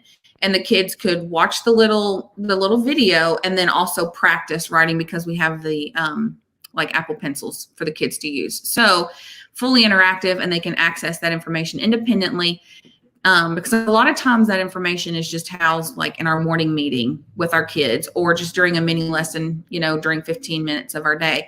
But if they have access to that in a video, they can watch it as many times as they need. And those kids grasp that skill so quickly, which was super cool, I think. Okay. And then we talked about providing that video and letting the kids work independently, of course, frees you up to work with kids that need extra support. So like when my kids were watching videos on how to weave, if I had some students who struggled with fine motor, then I could go spend my time helping them, where if I wasn't teaching with video, they might have just got lost in the shuffle, considering I only have 40 minutes a week with them. So that's so good. So good. Ms. Landers asked, how many students do you teach per week? I have 6. You're the math teacher. I have, do this real quick. I have 5 classes a day. So kindergarten's going to have 20 kids. I have a kindergarten class every day. I'm going to have, let's just say average 25 students per class. 125. Yeah. 120. Wait, so you have 25 students 5 times a day? Yes. Do they alternate by day? Yeah, you have 125 then. Just 125 each day. So then each week, because it's a different class every day. So. Wow. So you have 10,000. That's exactly what you have. Put your videos on YouTube. You can have 1 million students. Hey. No, I think Parkway's enrollment was 5. That would have been an easier way to figure that out. I think it was 550 students last year. And of course, I'm an elementary art teacher, so I teach them all. I see them all in 1 week. But I just don't get to have them very much. Just 40 minutes a week. So that's the struggle that I encountered and I came face to face with, and video has helped me overcome that. That's so good. And I had a question here. I believe it was, yes. Okay. So Deidre Kane asked, can you make your videos private on YouTube? Yes, but I want to swap that and ask you, what view permissions do you give the videos that you're having students make? Are they open to the public? Are they just for you guys? How do you do it? So that depends on what the video is. So if it's for the news team, we have special permission from those kids' parents for them to be on screen and shared. So that's usually public because we share that link with our whole community. But if we're just really diligent in not putting students on screen that don't have that permission. But if it's a video that a student has created for the art class, that we just want to share within our classroom, and I don't necessarily want shared outside of our school, you can list it as unlisted in your YouTube channel, and only people that have the link can access it. So That's what I do. But a lot of times I don't put all of my students' videos on YouTube if it's from the art room. We'll share through Flipgrid, or we'll share through Padlet, or we'll share through Google Classroom. We don't necessarily put all of those on YouTube. That's good. Because with Flipgrid and Padlet, kids can go and respond with a video, or they can go and respond with a comment. And sometimes that's a safer platform than YouTube. I love YouTube. I know that you're like a huge YouTube fan, Tyler. Sorry. I am a big fan. But there are options. There are a lot of options. So. There are a lot of options based on what your district feels comfortable with and what parents and students feel comfortable with. I'll be honest though, my experience with doing communications for a school and posting photos and videos, every student wants to be on the internet because they think it makes them famous. Because everybody that watches the internet is famous and they're millionaires because of it. So they all want to be there. So every time I'm like, I'll take a picture. I was like, I'm going to post this on the Instagram account. And they're like, don't forget to tag me. And then I find out like, oh, they're on the no fly zone. And they're like, first thing they do is they call their parents. Hey, take me off that list so they can get posted and tagged. Because it's going to get them 1 million followers. Of course, the school gets everybody followers. Go ahead. Sorry. No. You're absolutely right about them wanting to be on screen. Our little news team this year, they created a YouTube channel, and then when they got their first subscriber, which was like somebody's mom that was on the team, they made themselves a YouTube plaque. It was like a yellow piece of construction paper that said, "Congratulations, you have 1 subscriber." It was pretty fun. Hey, you mentioned Flipgrid earlier, and a couple people were wanting to know. Can you summarize what Flipgrid is? Yes, we're going to get to that. That's part of this. Oh, great. Then I will not break the secret. I will say we had a few people asking. In StreamYard, I can just click on y'all's comments and it can bring it in as a comment, and I can hide it out of there like this. So it's just a feature that's in there, and I believe it's in the free version too. So keep going. Sorry. Okay, so if we want to talk about how to capture video, if you're curious about that, or how to edit it, there's several options. So just know that if you have an iPad, you can use Clips or iMovie. If you have a Mac, you can use iMovie or Final Cut Pro. And of course, Adobe software is universal. You can have it on Mac or Windows. It's not going to be cloud-based, I don't think. Is Premiere Pro cloud-based yet? I don't think it is. I think it's a software you still have to download, right? Yeah, but then if you stop paying every month, then they limit your access. So you'll download the program, but then you're given access based on a cloud. Right, but you couldn't use Premiere Pro on a Chromebook. You're going to have some data storage. Oh no. Yeah, you're going to have something else. You're going to have like you can use an Apple or PC, but with Final Cut Pro and iMovie, it has to be Apple. Yeah, but if your students are on Chromebooks, there's still options. There's a cloud-based platform for editing video called WeVideo. It's super cool. I used it before I had iPads with my students, and it worked tremendously. And they can collaborate on video editing projects too. It just costs a little bit of money. I think for 30 student licenses for a year, it might be like $100 maybe. I'm not sure. But if you have a purchase order, or I don't know, I'm sure you could find a sponsor or something for your students if that's something you want to get into. And then YouTube has some editing capabilities built in too. So there are options if you're tied to just Chromebooks. Yeah, they allow you can trim. That's always been a feature. They've kind of flirted, like I said, Google will try stuff and then they'll pull it. They had a YouTube video editor built in and then they pulled it. I think they're going to push one back out. They've started adding a lot more features. Trim ends, add music, copyright-free music. You can do filters. They're adding a lot of stuff, and I'm assuming they're going to start letting you be able to cut more stuff soon because Google wants it all. I haven't played with YouTube editing a whole lot, but WeVideo I know will have like titles and transitions and background music and I think even supplemental footage. Like you can pull from their B-roll collection too. So it's pretty cool. Yeah, it is. WeVideo is legit. It's a great option for Chromebook users. You'll just have to capture the video with something, like you might want to use a GoPro or if you just have one iPad, or even, kids all have phones too. I don't know if that's an option for your school, if that's off limits, but they could capture the video on their phone and then just have the WeVideo app on their phone and log in, and then they can just transfer the files that way and then go edit on their Chromebook. So can I throw something in there that I've done with my students for classes? Whenever I do an assignment that involves video, I encourage them to use their phone, and I tell them, look, you don't have to like edit it to where it looks like a feature length film. It's filmed like this. It's got this, this, and this. I was like, you're using Instagram stories, you're using Snapchat, you're using TikTok. Make a video in those platforms, and it can look like those platforms. It can be filmed like this. It can have chops between it. It can have filters and text over it. I was like, get as creative as you want. They're in that world. Let them run with your creativity. Absolutely. Yes. Okay. So when you're shooting video, here are some tips for ensuring that you have good quality.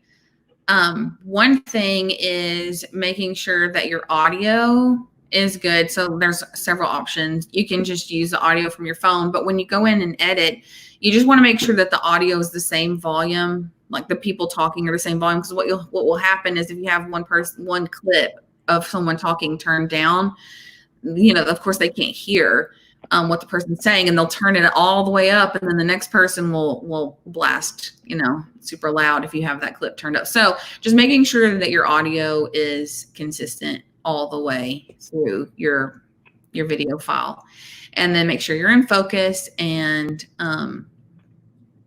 yeah, that's pretty much it. If you have a tripod, do that. Try to keep your video stable, all those good things. But really, it doesn't matter. Just create video. That's what's important. Just make video the best you can.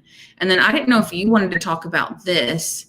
This was some of the tools that you said that you use, Tyler. Some more options outside of iPad or iPhone. Yeah, I think iPad is a great tool. You can shoot with it. You can use Apple Pencil, which is, a couple people were asking earlier, it's just a pencil that you can write and get very clean stuff with. I love using, it's very peaceful using my Apple Pencil, and I take notes on my iPad. These are great. If I could pick, I'm working towards where we can hand a student an iPad with a keyboard and an Apple Pencil, and they get it at their freshman year and they keep it when they graduate. That's my goal, because I think this is a great tool to be creative and take your notes and your courses and all that with it. But yeah, phones are good. Phones are phenomenal quality. You can edit in there. They've got apps that are free that you can edit movies in. iMovie's free, and you can get that on your phone. Like, students are already on their phones. Just let them use them if they're going to be creating content. That way you don't have to ask for money for iPads or GoPros or all those other cameras. So if you got the money, go for it. But most of the students have a great camera in their pocket at all times. And then this was your video on making iPhone videos. You don't want to watch it? No, I don't want to watch it. That's rule number one of making videos. Never watch your own videos where people can see your face. Okay. But it's on there. It's on there. It's on there. Is this going to be linked for them somewhere so they can access this stuff later? We can link it. I'll make that while you're talking about this, and I'll give them a link. Okay, so another option, if you're still like really nervous about having your face on camera, of course, having your face on camera is like the best way to connect with your students from a distance. But if you're feeling a little nervous about that, because it is uncomfortable at first, but I mean, it's still uncomfortable, but whatever. So another option is to do like a screencastify and then do a voiceover, or like explain everything, where you can watch or you can do a screen recording of an iPad where you're writing something and capture that whole process, and then insert your audio on top of that. So those are additional options if you're not ready, to get real deep into editing and you're still a little bit nervous about showing your face. So, or a couple of, this is something else that Tyler had too. More options on your MacBook or Chromebook and Windows for screen recording. For Mac, you can use QuickTime. For Chromebooks, you can use Screencastify, and then Windows has a screen recorder option. Okay, so part 2, we're going to move into curating content, and this can apply to curating your instructional videos that you've created for your students, or curating your students' videos for them to access and comment on and collaborate on as they make them. So here are some of my favorite platforms for doing that. So we like to use Google Drive. And if you're nervous about posting on YouTube or even SafeTube for whatever reason, if your school doesn't allow it, or if you're nervous about ads or whatever, Google Drive is great. You can just drop the video in there and then share the link through your Google Classroom to that video. And then we're going to talk about Flipgrid. We mentioned Pages workbooks and how those are fantastic on an iPad, and you can just layer in a little clips video into a page in your Pages workbook. And then, of course, YouTube and Google Classroom. And we're going to look at a Padlet coming up, because I figured Flipgrid and Padlet were maybe some of the lesser known platforms. I may be wrong, but I included examples of those because I thought maybe people would be interested in hearing about those. So here's a look at a Padlet, and Padlet has a lot of different templates that you can choose from. This is one that we used with teachers. I have several that I've used with kids, but I didn't want to show their faces on here, so I'm just going to use this one as an example. This is one that we used at Parkway, and it just housed resources for the transition to distance learning.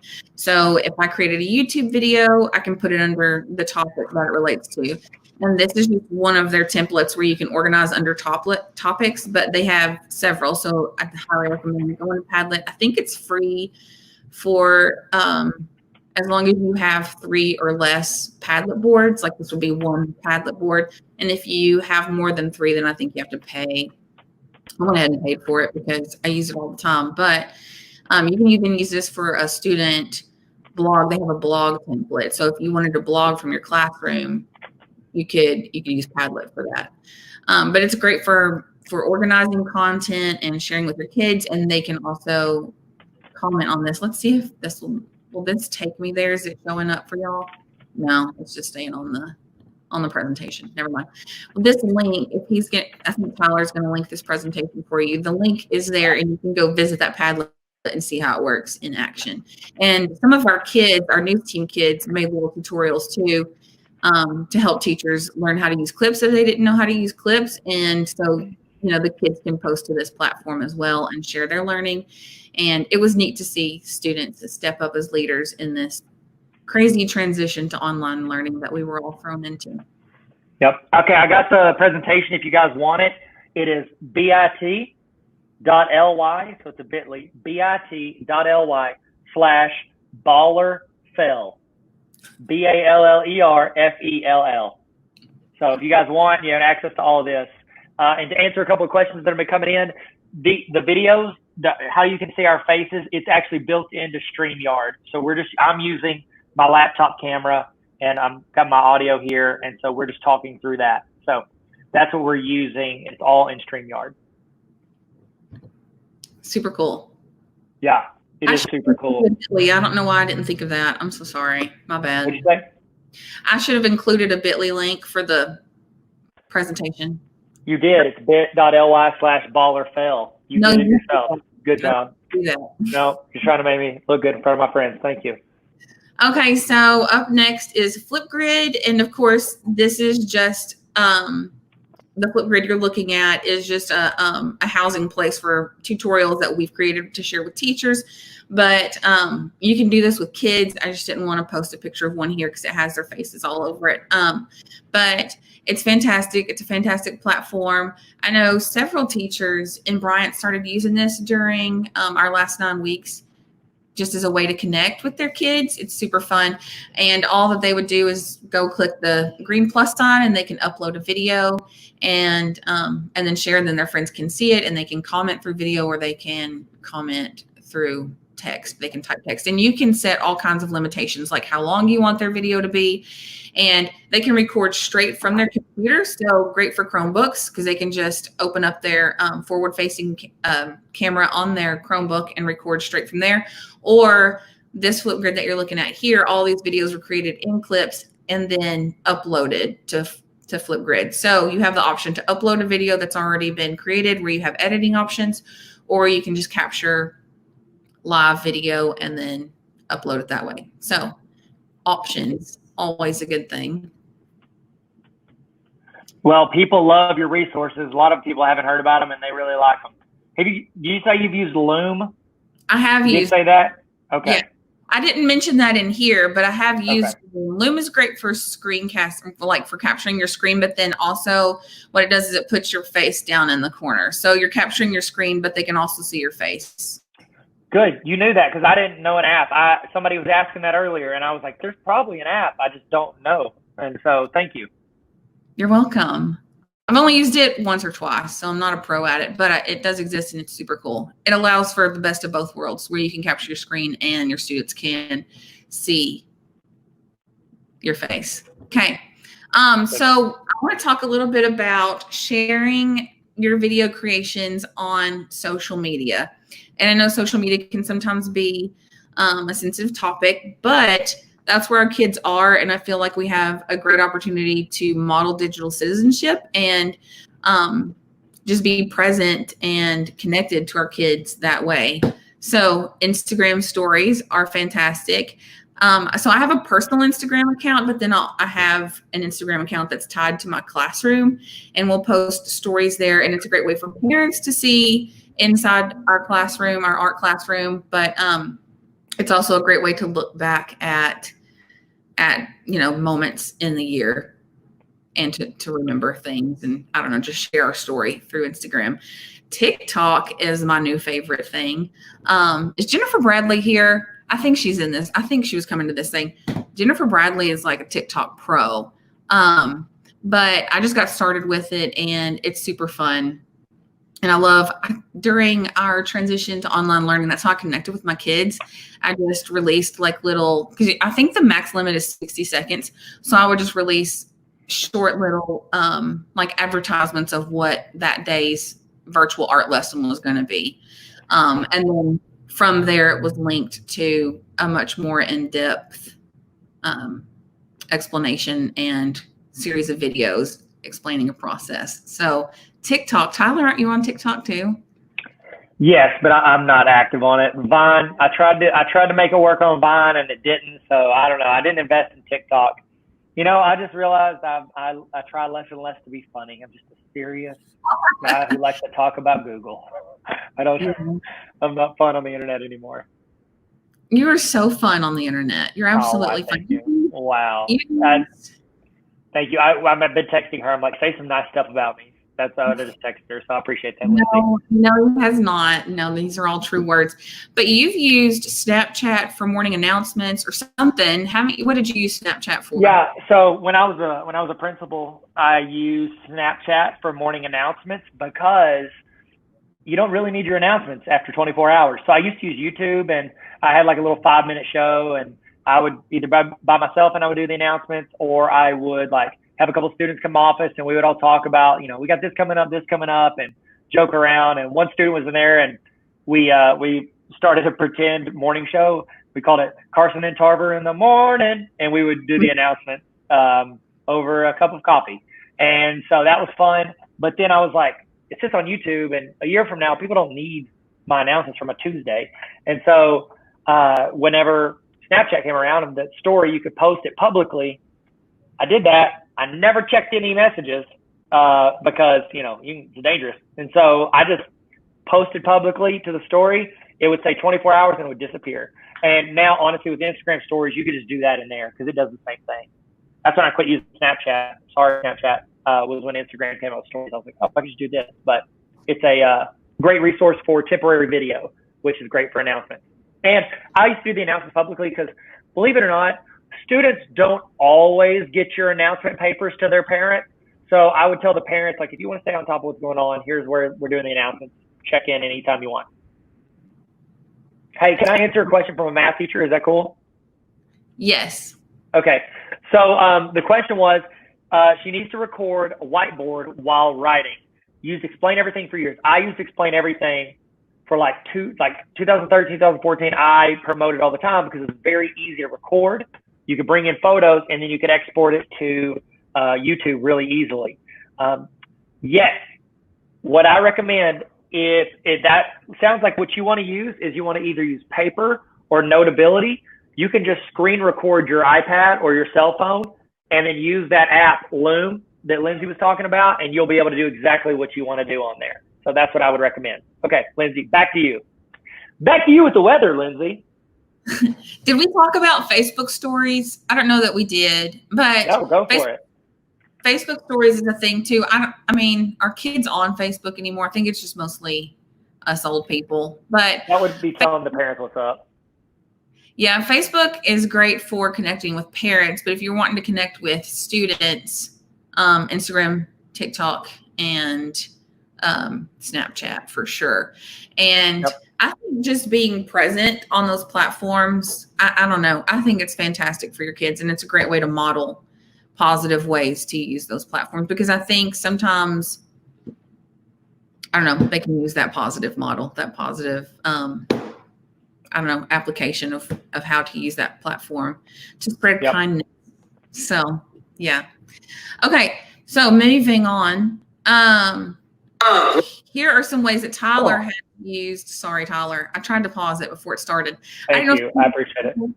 Some like daily ways that you've implemented video, like your bell ringers. What else did you have? Yeah. So I do. Here, go back real quick. I want to talk about this because I really think this is a resource that I think could help a lot of people, and it's free, and it's a vast resource at this point. So whenever I was teaching, we always had to do bell ringers.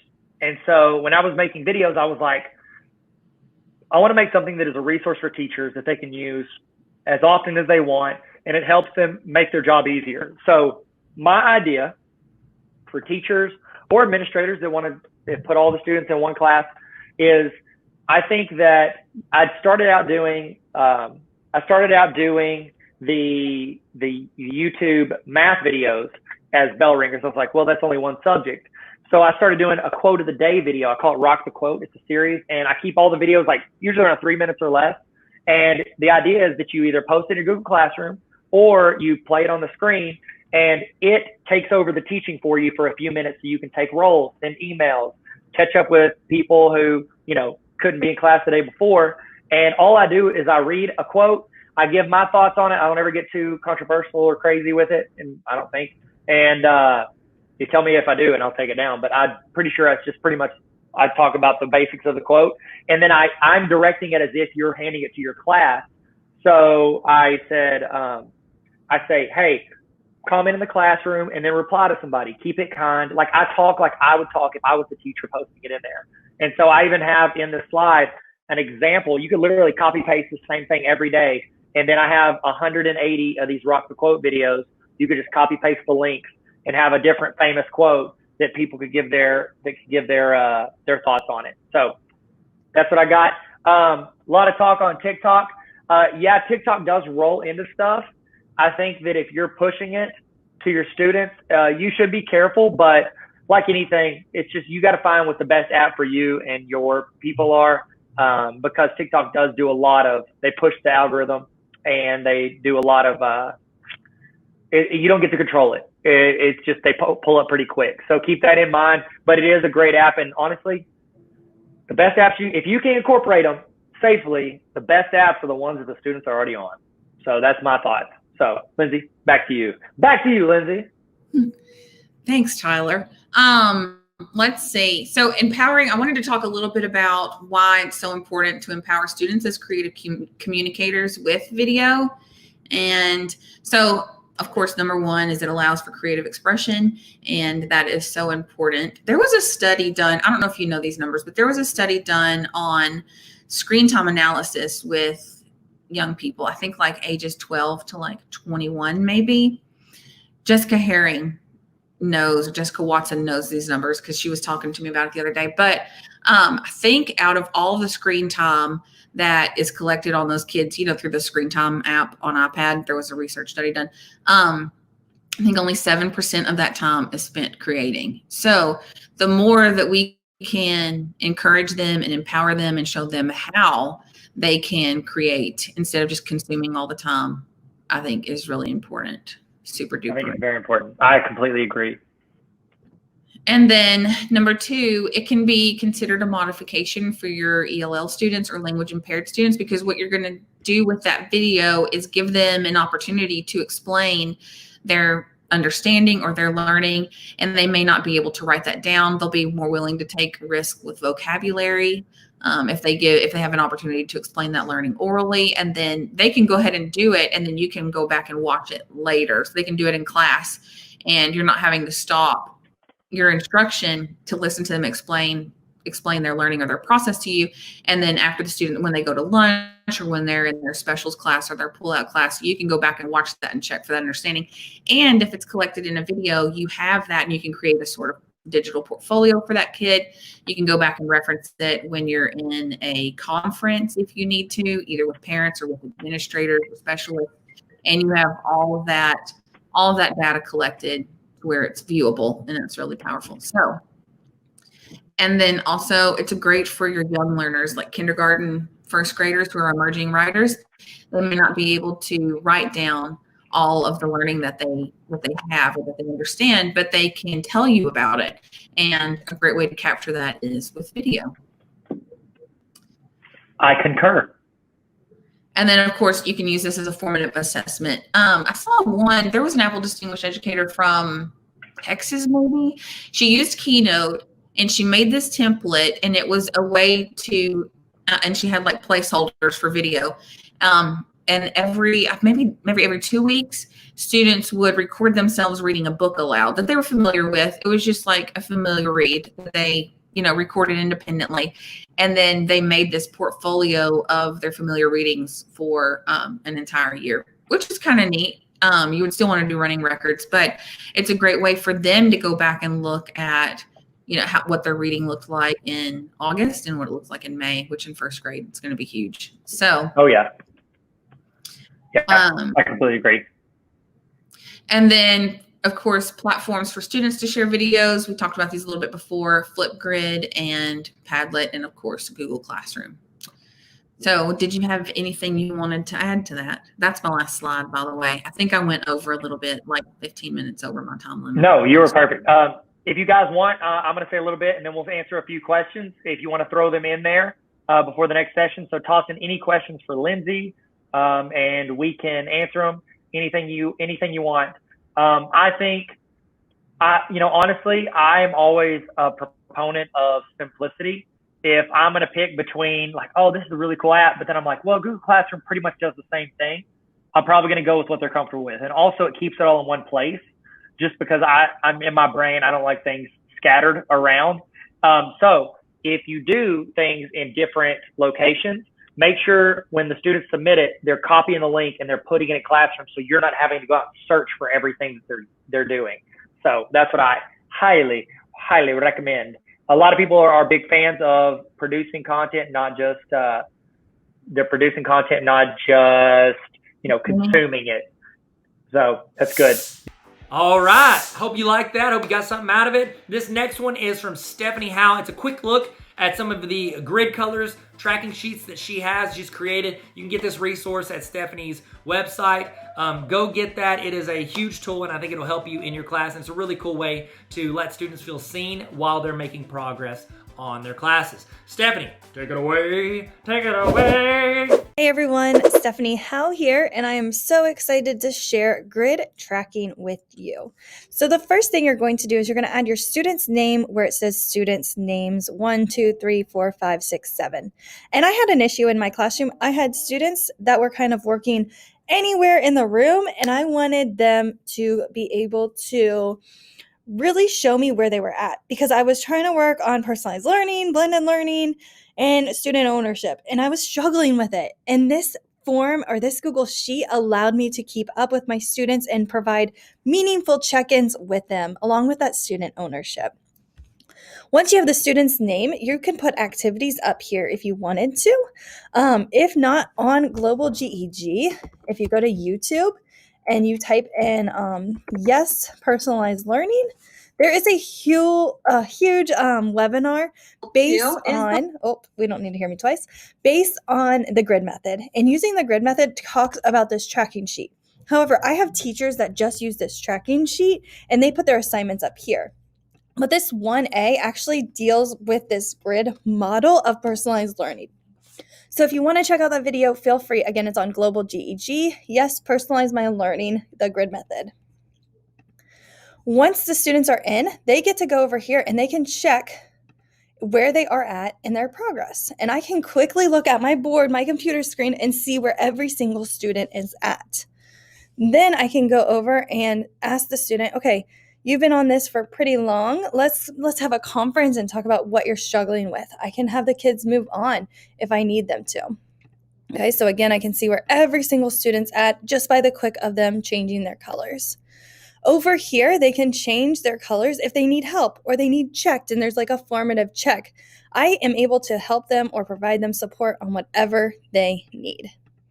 Then once they're good, they go back to the I'm good level. These black lines, that means that the one before is a formative check. The kids have to check with me before leveling up. So right here, I can see that the student has like finished and they're working on this.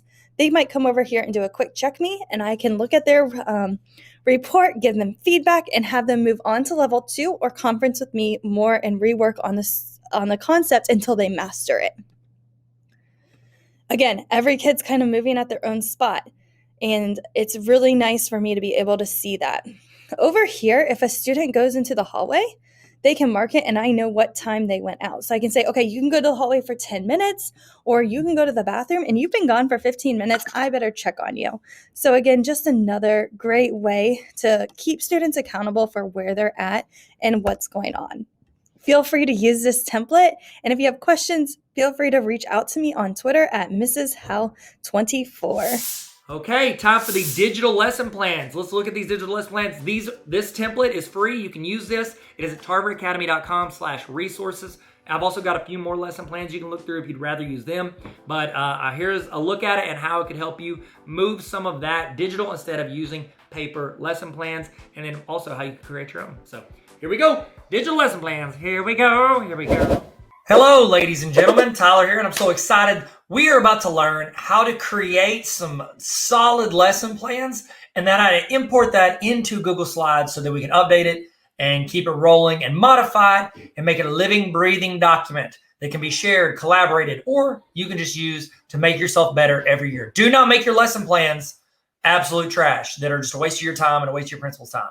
Let's make our lesson plans to where they are helpful and that they make our life easier and organized. And even if you want, clear communication with your students, the parents of your students, and your fellow teachers and your administrators. Like everybody can be on the same page without having to send them emails. Like I'll give you the link once, go to the Google slide, you can give updates, thoughts, comments, or just know and stay in the loop. So in the loop, Okay, so here we go.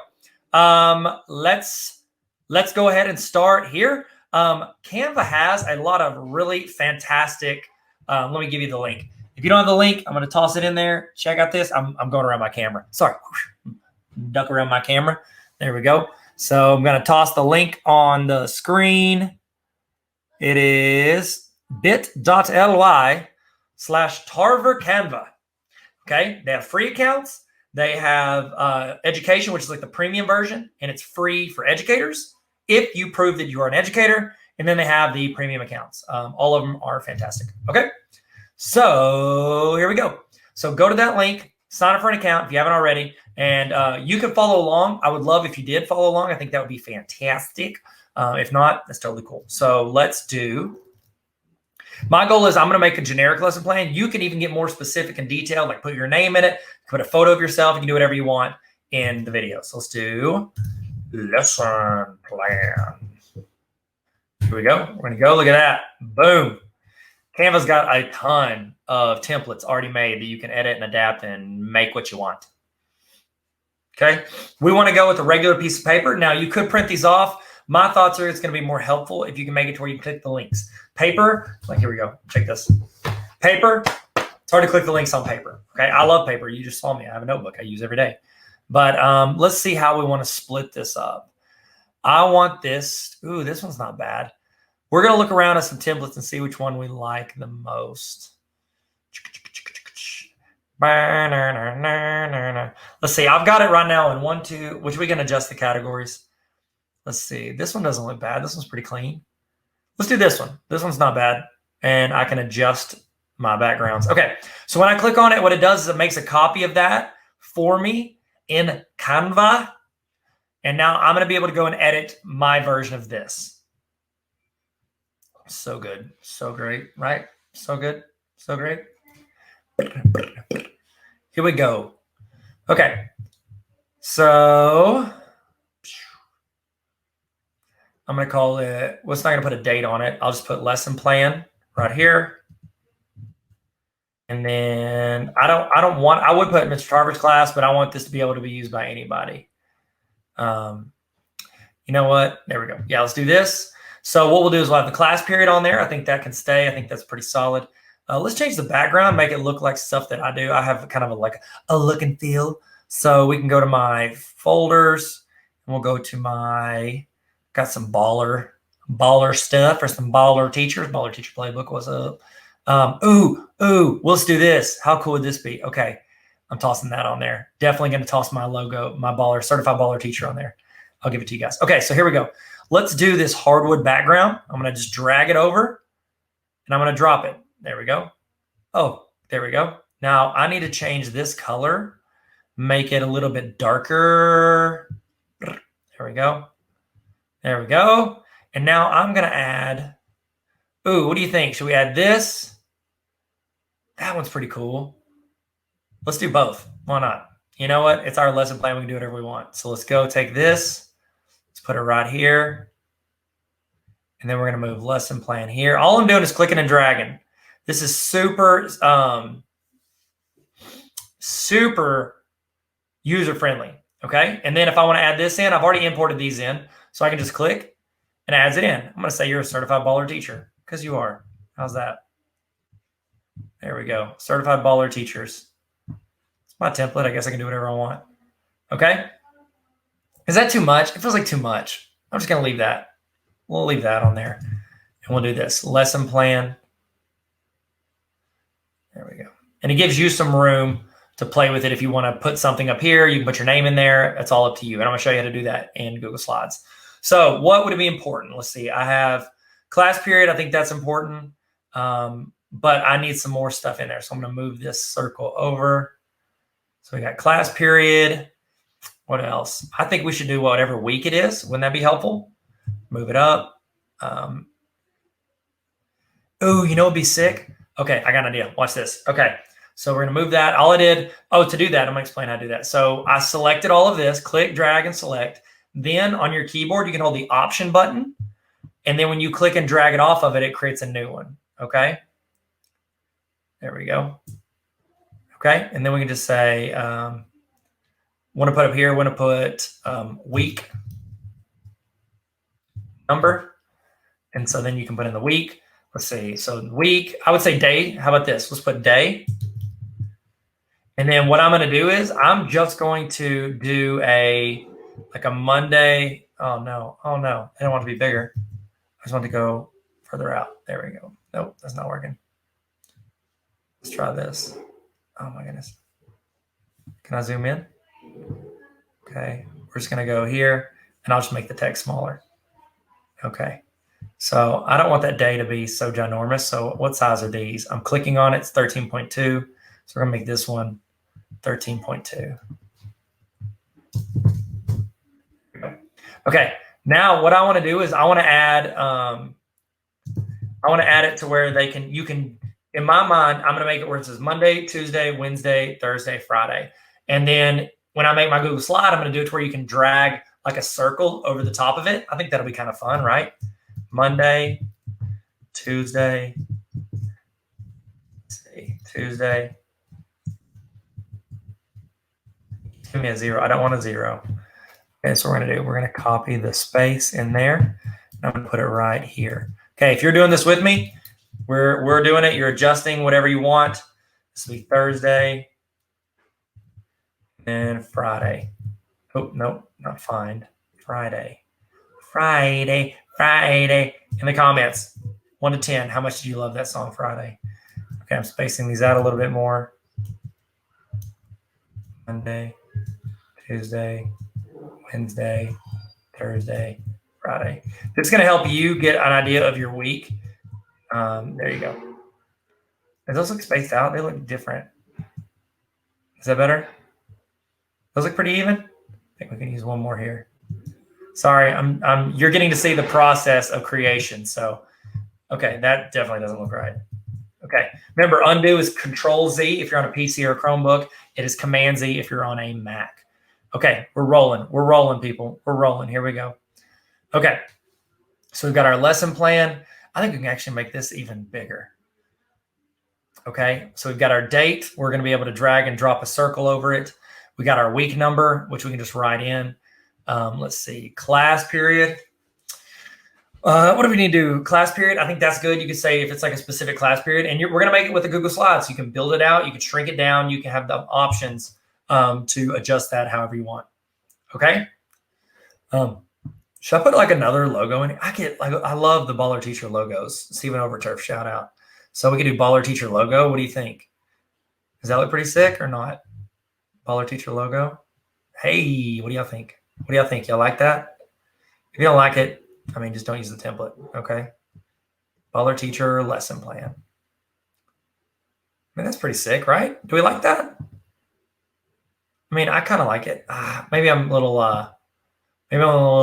what is it? Biased, because, you know, it's the logo to my book. Baller Teacher lesson plan. Let's just stick with it. Is that cool? I don't know what looks good. I'm not a designer. If there's any designers out there, please don't criticize me. I'm doing my best here.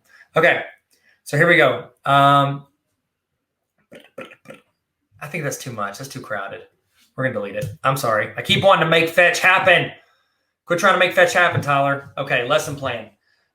We got the week number. We've got the class period. You know what we should put up here? Unit. Okay, so I'm going to rearrange this a little bit. We're going to move this up. And then I think I'm going to try to fit this in under here. Let's see if this fits. Can we do this? Is this happening? We're making fetch happen? Nope, it's too scrunched. Let's go down a little bit. Okay. We're going to hit the up. If you select it, you can go up a little bit. It's going to, look at that. That's not bad. I'm going to make this go down a little bit. There we go. We're getting our spacing. Okay. Okay, so we got the week number. We got the day. We got the class period. So let's do, is there anything else? Anything else?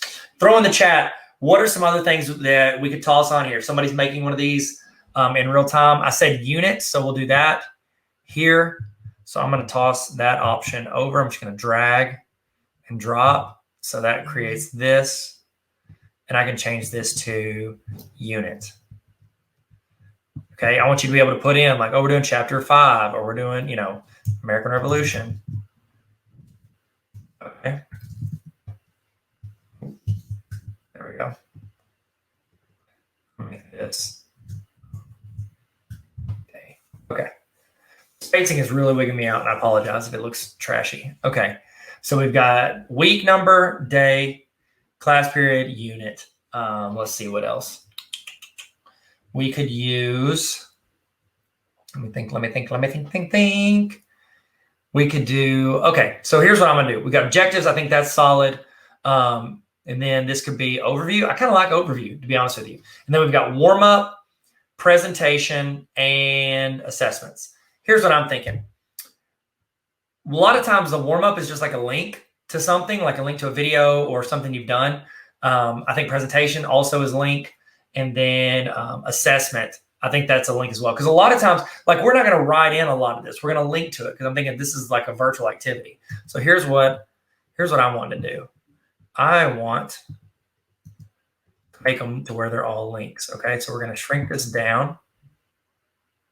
Okay, I'm going to call this, what did I say? We've got objectives. We've got overview. Should that be standards? I think there should be standards, right? Let's do that. It's so important. Everybody cares about standards. All right. Then I've got like an idea of some things I could throw in there. So let's do warm up. And actually, I'm going to get rid of these dots. Like, I'm just thinking through, what does this look like? You know what you could do if you wanted to? If you made a lesson plan you liked, you could create it in Canva and then just use that template to build out, you know, you could build out, like, every day go in and like add the page or duplicate the page and put it in. I wouldn't, but you could. You have options. Should I put teacher name? Well, you know who you are. You know who you are. Okay, so let's take this warm-up section and we're going to make a copy. I'm holding option, then dragging the new copy here. And then I'm going to go and do another one. Option, drag the copy here. Okay. And then I'm going to say, we got warm up is good. Then we're going to do, then we could do presentation. So how do you present it? Either video links or maybe what else? Could be presentation, could be a video link, could be linked to next to your website, could be your video, could be a slideshow, whatever. And then I think we do assessment. Oh, well, I got assessments at the bottom. Presentation. Let's call this one supplementary resources. Supplementary resources. Supplementary, my dear Watson. We'll just put supplementary. Okay. And I've got the opening to Guardians of the Galaxy stuck in my head. So let's move this up. Okay. It looks like it's pretty even. Okay. So I've got assessment and exams. I don't know why that's on here. I say this is going to be reflection. See, is there anything else in my notes I think is important? For reflection, put assessment, presentation, warm-up, objectives. I think all this is pretty good. Are you guys cool with all this? Let's move this down because we're a little scrunched up. Here we go. We're going to go take all this, click and drag, and then we're going to move this down here. Let's do it right here. And then, you know what? We'll give me a shout out because, I made it. I mean, why not? It's mine. Let's add, just take this. I'm going to hold Option, make a copy. And then I'm going to be like, that's too much. I'm just going to go at $Tarver. And then we can do tarveracademy.com. And then we're going to shrink this down because we don't want myself being thrown out there like this. So we're going to shrink that down. It's okay. If you make a resource, if you're creating a resource, it is okay to say, hey, I made this resource. I think that's perfectly fine. But then again, I guess that's my opinion. Y'all seen that? Have y'all seen that meme where it's like, that's my opinion. Okay. There we go. Okay. So we toss that in there. If anybody wants it, there they go. Okay. There you go. All right. So we've got that. Let's make this like a little bit bigger because, y'all are ball that teaches. Let's see. I wonder if you do like an outline on this thing. What do y'all think? Would it look good? I don't think so. I think we're good. Let's keep it simple. Let's make sure all of our stuff's lined up. Does this look like it's got our spacing correct? There we go. Now it's better. How are these? We can spread these out a little bit. We scrunched them up a little to fit everything in. So let's see. Go up. Go up. And goes up. Goes down. All right. There we go. Class period. So right here, this will be like your informational stuff with regards to like when this is happening. Like week, day, class period. And then this is the unit. Should I put subject? Ooh, subject should be up here. Yep, I think we should. Let's do this. We're going to do one more of these blocks. We're going to do option. Actually, maybe subject should go over here because this is our location stuff, like date, time, and everything. And then maybe this over here should be our subject area. So that's what I'm going to do. I'm going to move this up. And then I'm going to duplicate this. Hold Option, go up. I don't want to do too much. That's the thing with whenever you create anything for teachers. It's not like we have a ton of time. Subject should be subject or course. Yeah, we'll do subject. Actually, course. I'm sorry, I talked myself out of it. Okay, of course. There we go. Okay. So I think we've got on the left side, I think we do a good job of saying like, hey, here's when this is happening. On the right side, I think we do a good job of that one. I'm going to change the color of this to give it some variation. So let's take this. I'm going to hit the text. And then I'm going to change that color to, let's do this. There we go. That way it pops a little bit. And then I'm going to put one space here because this is wigging me out. Is that good? Too much? Okay, the M and the T look like they have too much space. Sorry, I'm just trying to fill this out. Okay, I think I literally just undid everything that I did. Okay, so there we go. I think that's pretty good. Lesson plan. I feel pretty solid about it. Sweet. Okay, so now here's what we want to do. We are done with it in Canva. We're done with building this. This is the background. Now, I could print this off and make this, hey, there's your lesson plan, print it off. I don't want to do that. What I want to do is I want to hit download. You do not, because I want to put this as a background in Google Slides. I do not want to do this as a PDF. Now you could save it as PDF. Say you just want to print it. It'll give you higher, like clear printing stuff. But I think what I want to do is I want to do a PNG or a JPEG. I'm going to go PNG just because I think it's higher quality for you save some space. I'm going to download. Let that download. And then what we're going to do is we're going to go in and we are going to create, we're going to put it in a Google Drive, or not a Google Drive. We are going to put it in our Google Drive, but we're going to put that into a Google Slide. So what I recommend, whenever you're making this, do not start with a blank Google Slide. Use something you've already done, copy it, and then adjust that. And that's exactly what we're going to do. So I'm going to do, I think I've got, do I have a folder just for, nope, templates on slides. So I do have a folder for slides. So we're going to go here. And I want to go in and I want to make a copy of lesson plans. There we go. And we'll just do weekly lesson plans, because I've been making stuff in full semester, but I don't think people care about that, to be honest with you. So we'll just do weekly lesson plans. I'm going to do right click. I'm going to do make a copy. Remember, do not start from scratch. You can use any of my templates. They're all linked to my website. Tarver Academy. I didn't take this off. I'm sorry. tarveracademy.com/resources. If you want any lesson plans, any of that stuff, it's all there. And if you're on the honor roll, you know, you're going to get that. So tarveracademy.com/resources. Start it, make a copy. I give you permission. Make a copy of that stuff and then adapt them to fit what you need in your class. Okay? Sweet. So lesson plans.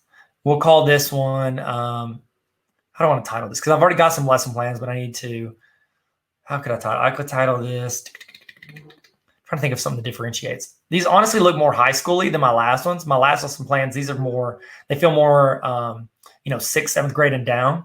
So I think that maybe we can do high school lesson plans here. And that's how we'll title those. So we'll do high school. All right. And there's just some info about me. I put this on all my templates that I give out for free and just helps them out. So here's the reason. I've already got my backgrounds kind of set up. I've got, look at this. I've already got my templates. I can pull down and use any of my navigation stuff I've created. You have access to all this if you go make a copy of one of my free resources. So you'll have access to all of these slides and templates that I've made.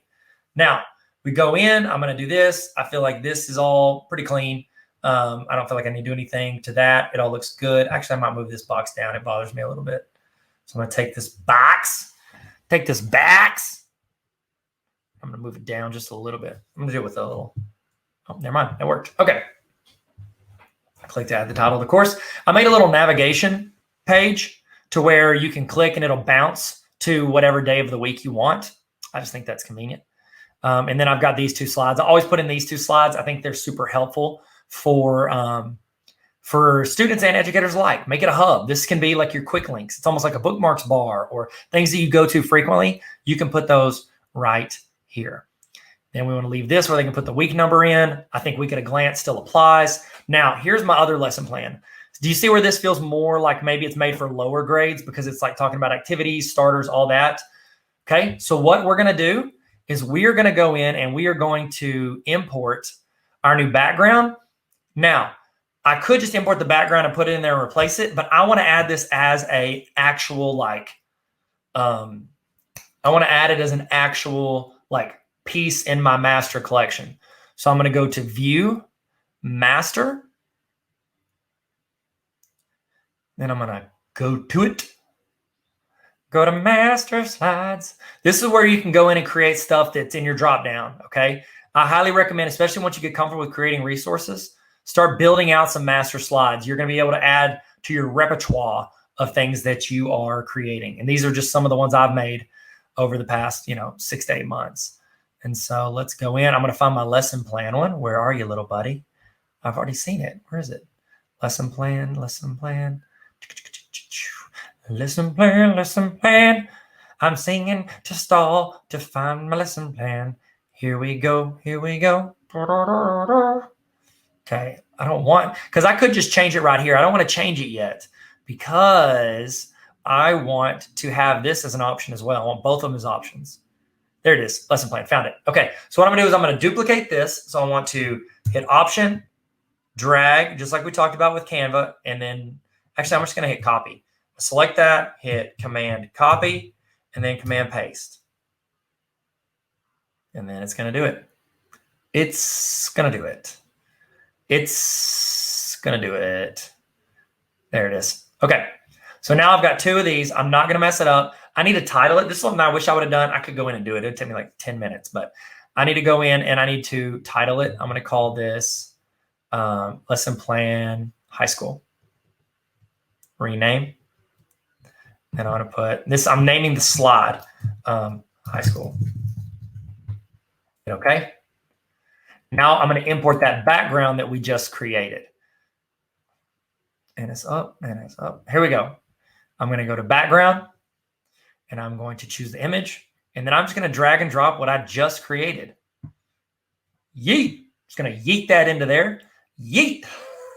Sorry. I love saying that. I coach my oldest son's soccer team and my younger son, but my older son, I coach his team, and I like to say, I make the students say, or the players say yeet whenever they throw the ball in, on the sidelines. They have to go yeet. And then whenever the goalie throws the ball out, I make him say yeet as well. I don't make him. I highly recommend it. It's not uploading. What's the deal? Let's just go to browse. Okay. Oh, there it is. It's working. I'm just doing it. I'm messing it up. Okay. So, okay, I can hit this. I'm going to delete that text. Now I need to start adjusting some of this stuff. So like these, apparently I thought I'd made that in Canva. It looks like I didn't. I guess I made it in here. But with me making it in here, I can do this. I can do some of this little chicken nugget. I can move that over, up. Okay. It's not really what I want, but we'll go with it. I'm creating my text boxes. These are the spots where I'm going to, let's see if we can zoom in. You're going to let me zoom in? Nope. Cool. You're just going to skip around. Oh my goodness. Go back. There we go. Okay. So I need to get rid of topic. Sorry. My computer is figuring out how to work. Okay. And you're doing this at home, right? Are you guys doing this? You're like, oh no, I had forgot. It's okay. We're going to get there. Okay. So I'm going to shrink this down. I don't want text to get crazy.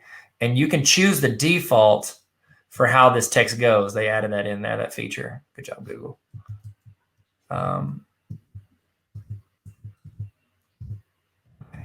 Not really what I'm wanting. I want it to go a little tighter. Nope. It feels pretty good, right? Pretty clean. Okay, so I'm going to clear out this box. Okay, I'm just actually going to clear all this out because this is super complicated to look at all this. So we're just going to delete all of that. Excellent. So I've got this. And now I can choose right here. I can say do not autofit. I want shrink text on overflow because I want it to shrink around the box. Okay. And you have a bunch of options there. So now I'm just going to hold option and I'm going to drag and put the other ones right here. There we go. Same thing here. Oh no, I messed that up. No, I did it right. Let's go up. Perfect, but I think it'll work. Unit, let's go over a little bit so they have more room to work with. More room over here? Yeah, we got to get over here. Okay, same thing here. I'm going to go and add these over. Add option. All right, we're rolling. We're rolling. We're almost done, everybody. We're doing great. Okay, I'm going to add objectives. Remember, I've got it to shrink text and overflow, but I want to give as much room as possible to work with. There we go. I'm going to do the same thing here. Once you get one set how you want, it's a lot easier to adjust because you're just dragging and making your copies. So good. Okay, and this one I'm going to make a little bit bigger because I've got more room. Oh, I wanted to make a number line. Oh, that's what I wanted to do. I wanted to make a number line. How did this lesson go? And then they could rate it on the number line. I guess I'll just say that for the next lesson plan. Man, that would have been sick. I forgot about that. Okay. Now I need one of these. You're going to come with me. I'm going to put it right here. Okay. There we go. Then we're going to make that duplicate there. there. You guys having fun? Y'all doing this? Y'all feeling good? In the chat, let me know. What of this process have you not done? What of this process have you done? I would love to know. I would love to know. Okay, then we're going to bring that in a little tighter. There we go. Now we should have boxes on all of this. So let's see how this worked out. So we've got a lesson plan. We've got this. I feel like I've got it. Remember, I'm going to show you how to do this part, and then you're going to get to do the rest of this. Okay, sweet. I think we're good to go. I think we're good to go. So I'm just going to click over here on the left where my slides are. Not there. I'm going to click over here on the left where the slides are. That way I can click out of it. I'm going to go back to Monday. Okay, so here's what I want to do. I've got that. Now I want to go in and I want to add my new slide that I just created. So I'm going to click my drop down. I could have replaced these slides, but I didn't want to mess up this one in my master in case it's connected to any other presentations. So we're going to take this one. This is the one we want. Let's make sure we have everything the way we want it. Okay. Okay, it's a little, I don't know, it looks a little cluttered. I wonder if I need to set, oh, I've got to set shrink on autoflow. So I think we're good. You would just click to add you click to add all the text. I think we're good. Okay, so here's what I need to do. I need to delete my other slides. So I'm going to click this slide and hit delete. And I'm going to click this. And I'm going to scroll down, hold shift and delete that. And then I am going to I want to create something where they can drag over the top of this. Okay. So they could fill it in. It looks like I think we're solid. Does this one go kind of long? Look how long that is. We don't need that. Oh, that's a unit. That's not supposed to be there. Ooh, good catch. So we're going to view. Thank you, whoever pointed that out. I'm going to go to master. And I'm going to go in and delete this because it don't belong. Get out of here. You was hiding in plain sight. Okay. I wonder if we can make this look better. Shrink on autoflow. It did that. I just don't want it to like run over the top of it. Maybe we turn this into, let's see. Should we change it, the text box style to make it just a text box? But I like the size of the subtitle. Let's just leave it as is. Okay. You're going to fill it out anyways. So there you go. All right. So we got that. I think we're rolling. Where is this? Let's see. Okay, so I've got that. I feel like I'm good. Got all the stuff filled in. We need to create this. So I need to create a circle. And I'm going to create a shape. And it's going to be a circle. And I'm going to put it right here. And then I want to make it a good circle. Right size. Not right there. That's not where I want it to go. I want it to go down here. Okay. Now, I want it to be a circle that goes around that. So actually, I'll make it a little smaller. There you go. I think that's good. We're going to find out in a second. So I need to make the middle of it transparent. So I'm going to click on this, make it transparent. And then I want to do, let's do this. Let's do the navy one because I've already got red in there. Is that navy? Did I select navy? I think I did. Yeah, I did. Boom. So we got navy. And then I'm going to make the border just a little bit bigger. So make it like a 3. Is that good? Okay, let's try this out. So I'm pretending I'm a teacher. I'm like, oh, I want to circle what day it is. I'm going to click this and drag it to Wednesday. There you go. And then you will be good. Okay, so I'm going to click this and go down. Actually, they can just do this. And then they can drag it over. Yeah, buddy. We're doing it. Okay, does that make sense? And they can drag it over the top of it. Okay. I'm going to make a text box telling them they can do that. Just kind of got them.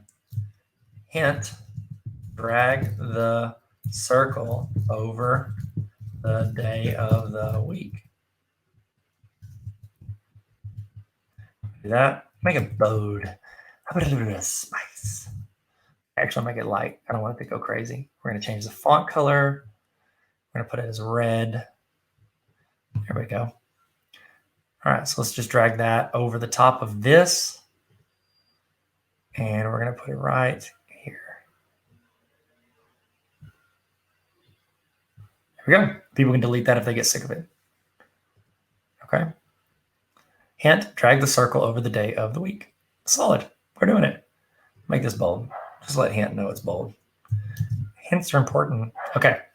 Now we've got one, so we need to make multiple pages of this. So all I'm going to do is select this, hit copy, and then I want to paste. I've got 1 day of the week. I need 4 more. So paste, 2, 3, 4. Ooh, I forgot one thing I should have done. I could have made an invisible box for people to click my links on my stuff. You know what? We might as well do it. Y'all want to? We're in here. We might as well. Might as well do it. Here we go. I'm just going to delete this and this. Hit delete. Okay, I'm going to show you how to make an invisible link box. Y'all ready for this? Here we go. Here we go. Here we go. So what I'm going to do is I'm going to do a shape. I'm going to do a rectangle. And I'm going to drag it over my information down here. Okay? Now, sorry. That was gross. Okay, so now I want to make it to where it is transparent on the inside and transparent on the outside. Now, I want to make it link out to something. So I can make it link to my username or my website. I could have made 2. We're here. Let's make 2 boxes. So I can do this over here on my name. And I can have it link out. I guess I'll have it linked to my Instagram. Why not? So Instagram.com/Tyler Tarver, because I do daily tips on there. So maybe they like that. And then I can just hold Option, click and drag. Now I have a second one. And I can drag this over my website. And now I can make it Tarver Academy.com.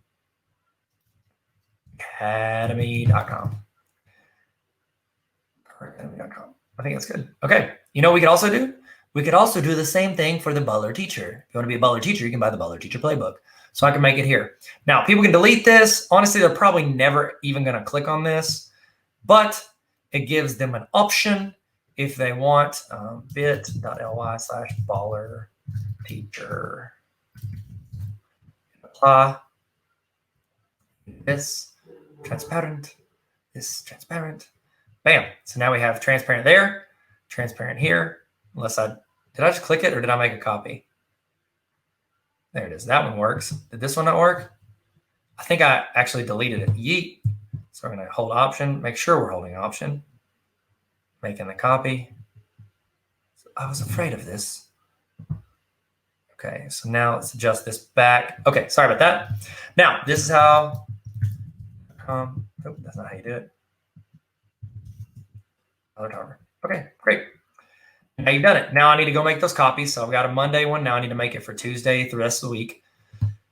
Hit Command C. Then we got Command V. Wait for it to pop up. I think I went too fast last time and I lost a little bit of steam. Paste it again. It's 3, 4, and 5. Now I'm going to show you what it looks like whenever I go in. Let's do the whole process. Is that cool? So we went to Canva. We created the background. Tossed into Google Slides, made this. Now, you want to make this resource available to anybody, okay? So what you're going to do, let's make sure we got everything. 1, 2, 3, 4, 5 days of the week. This got moved. What is this? Oh, man, I put the days of the week in there wrong. So let's do this. I need to drag these 3 up. It's always good to check it again. I almost sent it out, and it was going to look ratchet. So go right there. Okay, so now we're good. It flows into the days of the week. Then big reflection from the week into the week reflections. And then lesson plans by me. What's up?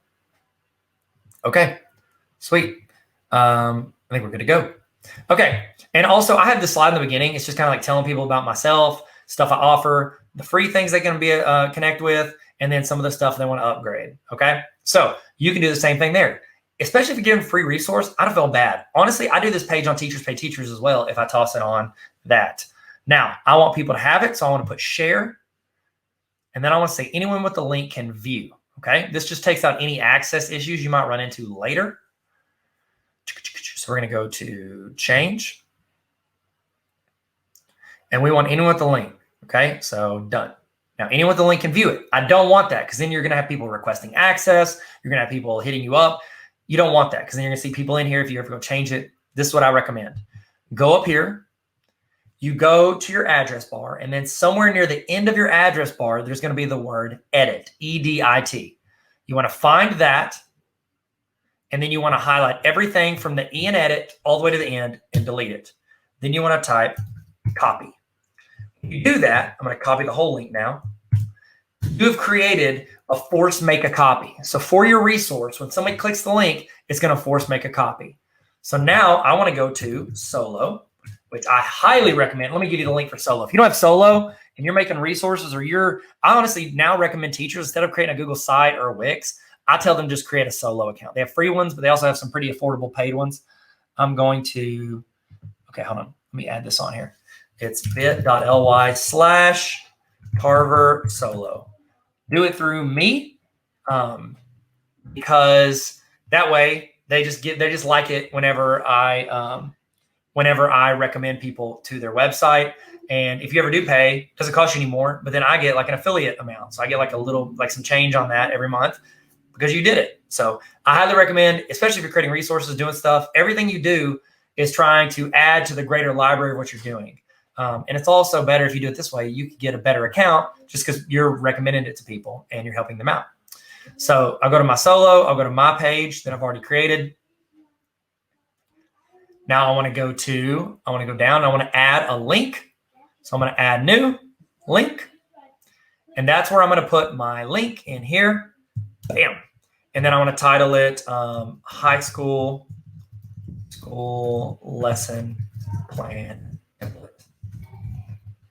Okay, and then a custom, and I'm going to tell them Google slide. I try to be as clear as possible with what I'm offering because I have a ton of resources on my Solo. So it's like I need to be specific. Google Slides template. Okay. A lot of people, what they'll do when they create free resources is like you go to their website and you sign up for their email list to get the free resource. I haven't done that yet. I probably should. I'd have way more people on my email list than I do. But, you live and you learn. So I'm going to hit custom thumbnail because I went and created some custom thumbnails for this. I think they're on my desktop. I need to sort by kind. I think it's under thumbnails. And it's good to have these things in places you can find. Sorry, that's my dog. I want to create these. It's a template. There we go. Hit open. I don't like this design that I made. I try to make it clear. I'm not a fan. I'm going to go in and change them soon. Hit done. Now I'm going to move this down a little bit. Don't want it to be like my books, first one, then my website. I just kind of want to order of importance there. I'm going to scroll down. Where are you at? Come on, little buddy. Come on, little buddy. TikTok Teacher Conference, what's up? Going to keep rolling these down. Adaptive quiz template. We'll put it under there, and I'll move it down later. The thing with Solo is you got to make sure to save it. Okay, so I'm going to scroll down, and I'm going to hit save. Bam!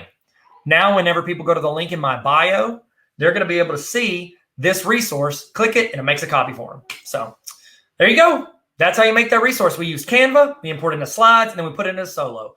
The whole process. Thank you guys so much. If you have any questions, throw it in the chat or hit me up. We'll answer them. We're going to keep learning together. Peace. What up? Welcome back. Hey, Tyler here. How are you doing? How are you feeling? In the chat, let's do emoji check. And how are you feeling right now? Have you learned? Oh, no. To this point, what is something that you are going to try in your classroom or implement that you might not have wanted to, an hour or two ago? What is something you're wanting to implement in your classroom? Put that in the chat right now. I'd love to see it. I know the other people in the chat would love to see it. I know it'd be some great input. So throw that in the chat and then you can also copy paste and put in your notes, just so you don't forget. Make sure everything you're doing, you're keeping notes of. Keep links to it, all of it, because I want you guys to be able to access and actually make your classroom better. I've sat through enough PDs in my life, professional development in my life, that I don't remember one thing from. I pray that you walk through this. I am hoping that you get something out of this training that you can take and use, once a day, once a week, once a year, once a decade, something that you use and implement, whether it's a mindset or a skill set or just any type of framework to build your classroom and make things better. Okay? Speaking of making things better, making ourselves better, I do want to give you, some thoughts on something that I offer, a community that we have at Tarver Academy that I think could add you a ton of value. It could help you get better all year. Because right now we're getting better with PD, with professional development. Hopefully you're getting better right now. This summer you're gonna hopefully glean some information, some knowledge, some experience, and you're gonna get a little bit better. I want us to get better all year. I want us to get better all throughout the year. And here's the thing with teachers.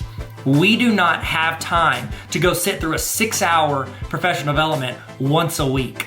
So what I did was I created a community called Tarver Academy. And it was based on teachers telling me they wanted resources. They wanted a continuation of these trainings, of templates, of resources. They wanted to be handed to them, because if you go out and search for it, you're gonna find random stuff. They wanted stuff that could be applied to their classroom, that they can sit there, bite-sized professional development for busy teachers. That's Tarver Academy on a roll. And I would love for you to join if you want to. If you don't have to, don't pay for it. It's not very expensive at all, but I don't want you to have to pay for it. I would rather you use your district's professional development money. So if you want, have them go in, order that for you. Hey, here's the deal. Okay, let me be real with you. So you are signed up for the premium summer PD. Okay, either you signed up for it yourself, your principal, your administrator signed you up for it, or your district or your co-op. There were some amazing co-ops, districts that jumped in and realized that this could add value and flexibility, because they're offering 3 different sessions throughout the summer. You have flexibility to watch from home, or maybe you're watching with a group, maybe you're watching in your classroom, wherever you're watching from. They wanted you to add that value, and I wanted to give you a huge discount on the Tarver Academy Honor Roll. This is just for this summer, and it's just for the people that are on the premium watches, okay? And so the premium watches, the premium PD, okay? And so if you're watching this, you're here, you're on it, okay? So what you can do is you can sign up at tarveracademy.com/honor roll, and I want you to use this promo code. When you sign up, use this promo code. It's gonna cut in half. And it's one time for the full year, and it's gonna cut in half. Remember, use your district money if you can. So just write the promo code down, or put it in there and then get reimbursed, whatever you need to do. The promo code is premium, because you've signed up for the premium summer PD, and so I want to give you half off. So what that is essentially, you or your district or your co-op or your building paid for the summer PD, and so what it is, you get half off for these honor roll resources that come to you every week for the entire year. They essentially, it paid for more than, it paid for half of this just because they signed you up for it, or you signed up for it. So it's actually a better deal than if you just like straight up bought it. But you'll get access to these trainings anytime you want throughout the entire year, plus anything new. I'm gonna send you something every single week to help make you better in your classroom, because when you get better, your students get better. In the email every week, you're gonna get either a template, a resource, you're gonna get a short PD video, professional development, a training to show you how to do something you might not know how to do, or reinforce something you're maybe already trying. You're gonna get something that makes you better every week, plus some quick tips, links to some other things, and also you can ask me questions. I have a mailbag where you get to ask questions, and that's the list I'm gonna pick from first. I wanna help you guys. If I don't know how to do it, I'll do the research for you. I'll build, you're like, oh, I really wish I had a digital interactive notebook. Guess what I'll do? I'll go in and I'll build digital interactive notebooks, and I'll give you the template. You don't have to pay teachers. You don't have to go in and throw the money at anything. I wanna just hand it to you, and I wanna do trainings for you to help you. So if you wanna join that community, I think it's super helpful, and it's essentially where I become the tech facilitator for you. It's Netflix for teacher resources, and I would love for you to join and jump on that. So if you want, go there. It's tarveracademy.com/honor roll, and you can sign up for that. And I think it's just going to be a huge. It's going to be a huge help to teachers throughout the year who have a lot going on and not a lot of time, extra time to go out and do it. It's like as teachers, they always give you more stuff to do, but they don't give you like, oh, here's like an extra 3 hours a day to go out and do whatever it is you're gonna do. So if you wanna sign up for that, you can. I hope you've used this time also to use the restroom. So if you're just getting back using the restroom, guess what? We've just been talking about Tarver Academy Honor Roll. No big deal. But I wanna give you guys time to go do that and get a snack if you need it. Whatever you need to do, we're about to kick back into, we're about to jump back in it. We're gonna fall back into the gap, fall into the gap. Man, do y'all remember that? That was a good campaign. That was memorable. Wasn't it? Memorable? Yeah, sure. Okay, so we're about to get started. We'll get started here very soon, and we're gonna jump back in, we're gonna keep learning. All right, let's do it. Let's go. We're still doing this. In the chat, here we go. In the chat, I want you to tell me the name. Okay, don't say that. I was gonna say, tell me the name of, you know what? You can do that. Tell me the name of a teacher who made an impact on you and what they did. Why did they have an impact on you? In the chat, what name of a teacher or an educator that had an impact on you and what they did to have an impact. It was either the way they treated you, the way they ran their class, or the way they inspired you, or just the way they had structure maybe. They were reliable, they were consistent. I would love to hear in the chat, name of a teacher that that motivated you as a student or as another teacher and what they did. So let's throw that in the chat, and we're about to get started. We're gonna jump back into it. We're about to get started. We're gonna jump back into it like a pogo stick. See that? See what I did there? Nope? Okay, all right, let's get going. All right, ladies and gentlemen, we're almost there. We're almost done. Last thing is a Q&A I did with some teachers live talking about remote learning best practices. I hope you get something out of this. I hope it adds you some value. Take some notes. Leave your own thoughts in the comments if you know answers to the questions that people ask, because I would love to hear your voice on this as well. So, remote learning best practices. Sorry for singing. That's on me. I apologize. Look at us. Who would have thought? We're talking about remote learning. Okay, so I did make a promise that I would not start yelling about how great teachers are. Okay, actually, you know what? I didn't make that promise. I might do it. Who knows? So I love you guys to just start throwing out questions. Just give you some context while we're waiting on the questions to come in. I've taught at a 6th through 12th grade level and a higher education level. I've utilized Google. I've utilized Odyssey, Blackboard. We've used Genzabar. So we've used a ton of different resources. Moodle did that little guy. That's not a very good platform. Just straight up tell you that. I'll be honest with you. So if you have real questions, ask. I'll tell you struggles. I'll give you tips. Your boy ain't gonna lie to you. So let's talk. Throw in some comments and questions, and we'll rock and roll. They're a little bit delayed on the comments. They like pop in late, but definitely gonna show Julie. Let's get the party started in here. I think who said it best? Mike Peas. That's right. So in the comments, you guys know you're YouTube pros now. Aaron said, do you prefer YouTube for online lectures? Yes, I do, because I feel like that takes up a ton of your class time. And I've said it in, I think, a video, but then also I said it in the last live chat, so I'll spend a ton of it. But with the YouTube, like if you're getting the lectures, if you're doing it yourself, great, you control the content, but you could also string together like 3 or 4 different videos if you want them to watch them, and just organize them in your own playlist, and then just assign the playlist in classroom. That's what I used to do in my college math class that I taught. I would go in and I'd find multi-step equations, and I'd pull, 3 of my videos and 2 other videos of other people. Not Con, never Con. He's fun.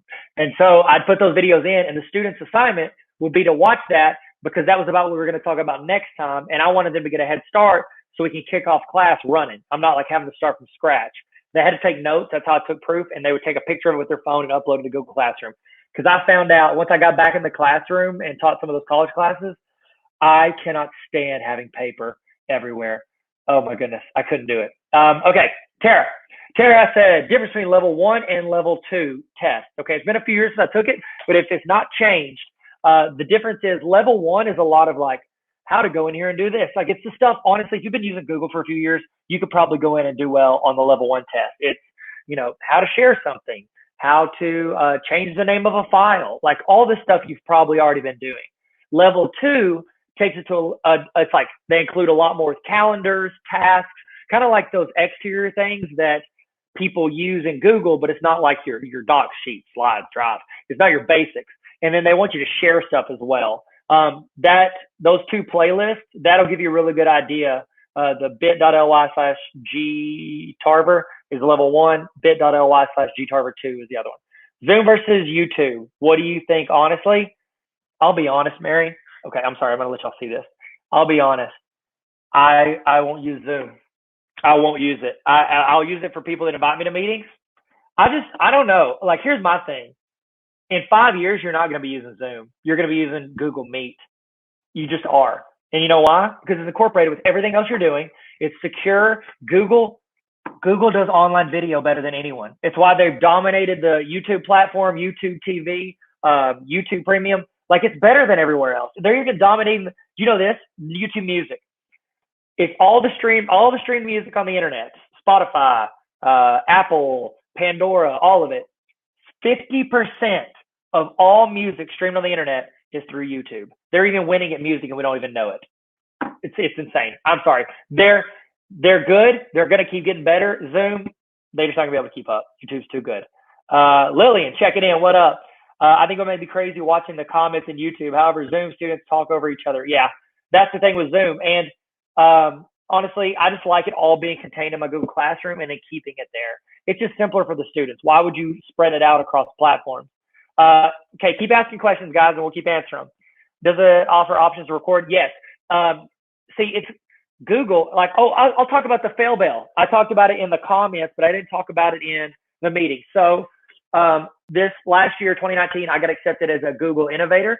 It's something Google does every year. They've got like 3 or 4 different cohorts around the world, and they take anywhere from 36 to 42 educators get to go and be a part of this. You go train for like 3 or 4 days with all these educators. And I was in the North America one. We had 42 people, and we got the chance to see a lot of Google's culture. And I'm getting to a point on this with regards to Google Meet, okay? Because it used to not be Google Meet. Like 2 months ago, it was Google Hangouts. And honestly, they've been phasing out Google Hangouts for 2 years now, okay? Here's why. Google it's like whenever we as teachers, we think we're so like, because we're teachers, a lot of times we were good at school. We pass, fail, we did well on tests. You pass, you fail. With Google, their mentality is not pass or fail. They almost celebrate failure. So we all had projects we were working on and we developed them over the week. And it was okay to come in and get accepted into this innovator thing with an idea for a project and then completely change it after a day. And they had bells on all of our tables. And if somebody changed, they called a fail bell. They had to ring the bell, and that everybody would start cheering because it meant that I've pushed what I wanted to do as far as I could, and I've realized I've found something better. Whenever you have options to do stuff and you realize it failed and you can learn from it and grow, and you're going to make it better. I mean, like what's Thomas Edison's quote? The only reason I've succeeded is because I found 10,000 ways that I did it wrong or something like that. I butchered that, but the fail bell is a really good idea, and it's a great mentality to have in your class. And I don't know why I started talking about, because Google, they listed off first day, they listed off all these things that they had that had tanked. Google Glass, Google, you remember Google Plus, all these like different programs, and it had like a rest in peace, like all the dates that they ended. And they talked about how they celebrate that at Google. They want to try stuff, they want to learn from it, they want to get better. That's why they're one of the top companies in the world. Okay. They just increased the limit for Google Meet. I want to say it's up to 200 maybe. I'd have to check on that. I haven't tested the limit. Is there a reasonable setup videos outside of class for math in the younger grades? Yeah, there is. You're going to have to it's honestly, you have to pretend when you're talking on the phone like you're talking to a kid. And it's like you have to assume the parts they're going to mess up and you're going to walk them through it. I've been doing with my dissertation for my class. Humble brag. I'm studying what type of educational videos keeps the attention of students longer. I have found through my research, students, especially younger ones, they want to see your face and they want to see diagrams in your screen. So get an iPad, do a split screen with your face in that. YouTube scares me sometimes because of ads. Yes, it should. You know, you can pay $10 a month and get YouTube Premium, and there's no ads on anything. Also, you can listen to music offline, like any video and music. You can listen to it out of the app, and you get access to YouTube Premium, and you can download videos offline. I've contacted on issues, suggestions for. Keep throwing in questions, you guys. More info on trainers and innovators. Okay, great. I would love to give you that. So, Google Certified Educator Level 1. It's a 3-hour test, costs like $10. It's that spreadsheet I have, that checklist at bit.ly/gtarver. You pass that, that's your first step. Second step is to pass the Level 2 exam. It's like that one, just but a little juiced up. Okay, it's bit.ly/gtarver2. After you pass those two, you can apply to be a trainer or an innovator. You don't have to be one of those to be the other one. Usually people go for trainer first because it's easier to get in. You would have to film yourself talking about the stuff you do with Google, and then you have to show them how to use something with Google, and you send it in. It's a great community. If you go to conferences, Google always does like an innovator hangout and a trainer hangout, and you get to go to these exclusive like stuff. It's really cool. And Google's just a really fun company. You know, I got that, and then I got the Apple Distinguished Educator. If you can do that, you should. Lindsay, Phil, and I were the only 2 people from Arkansas that got in 2019. They accept about 150 people every 2 years in North America. So you should apply for that as well. Those are both really good communities. Can you create all this with your iPad? Absolutely, you can. There are some apps where you can record your face and the screen at the same time. That's going to be the easiest for you. That way you're not like setting up your phone and running the iPad and then syncing. There's an app that does it. I don't know, not Screencastify. I know that's for Chromebook. I would just Google record, my space and the screen. I use Notability to write on. Yes, have the spreadsheet on my computer. List clarification. Oh, you're welcome. Yeah, $25. Thank you for looking that up. Look on the screen. It's $10 for level 1, 25 for level 2. Not bad at all. And here's the thing, guys. I've interviewed a ton of people for teaching positions. Hardly anybody comes into an interview. I think we may have interviewed one person who had a level 1. It's like Google's the thing we use more than anything with classroom and docs, sheets, and slides, and nobody's getting certified in it. It's great if you want to move up at your place, or if you want to go out and train people, or interview for a new job. What platform do you use to have your videos on one side and the computer screen on the other side, like you did with Leanne? Oh, okay. So those videos, what I did was I edited those in Premiere. Those are Premiere's the Adobe one. I use Final Cut Pro. It's the Apple version. You have to have an Apple computer to do Final Cut Pro. It's like $300 one time. iMovie, it's like souped up iMovie, and I just edited, I synced them up, and I moved Leanne's video up here. The template was the hard one because my buddy Steven over Tarver, he created a lot of the design for me, and so I had to adjust it without making it look ugly because I stretch it out and he makes it look good. But it was great. The goal this summer, Google certified. Yes, you should, Mary. I highly recommend all of you guys. That's my challenge to you this summer. And also, you should check with your principal. A lot of times schools will give you 3 hours of PD, 3 hours of PD for doing the test. So you could go in and say, hey, here's what I want to do. I want to pass this exam. Can I watch this PD video? And you can watch one of mine, or you can watch video tutorials or whatever on my website, and then watch those for 3 hours, and then take the test for 3 hours and ask if they'll count it for 6 hours. A decent administrator will count it unless they don't know what they're talking about. Yes, thank you for using those. And Google has training stuff too.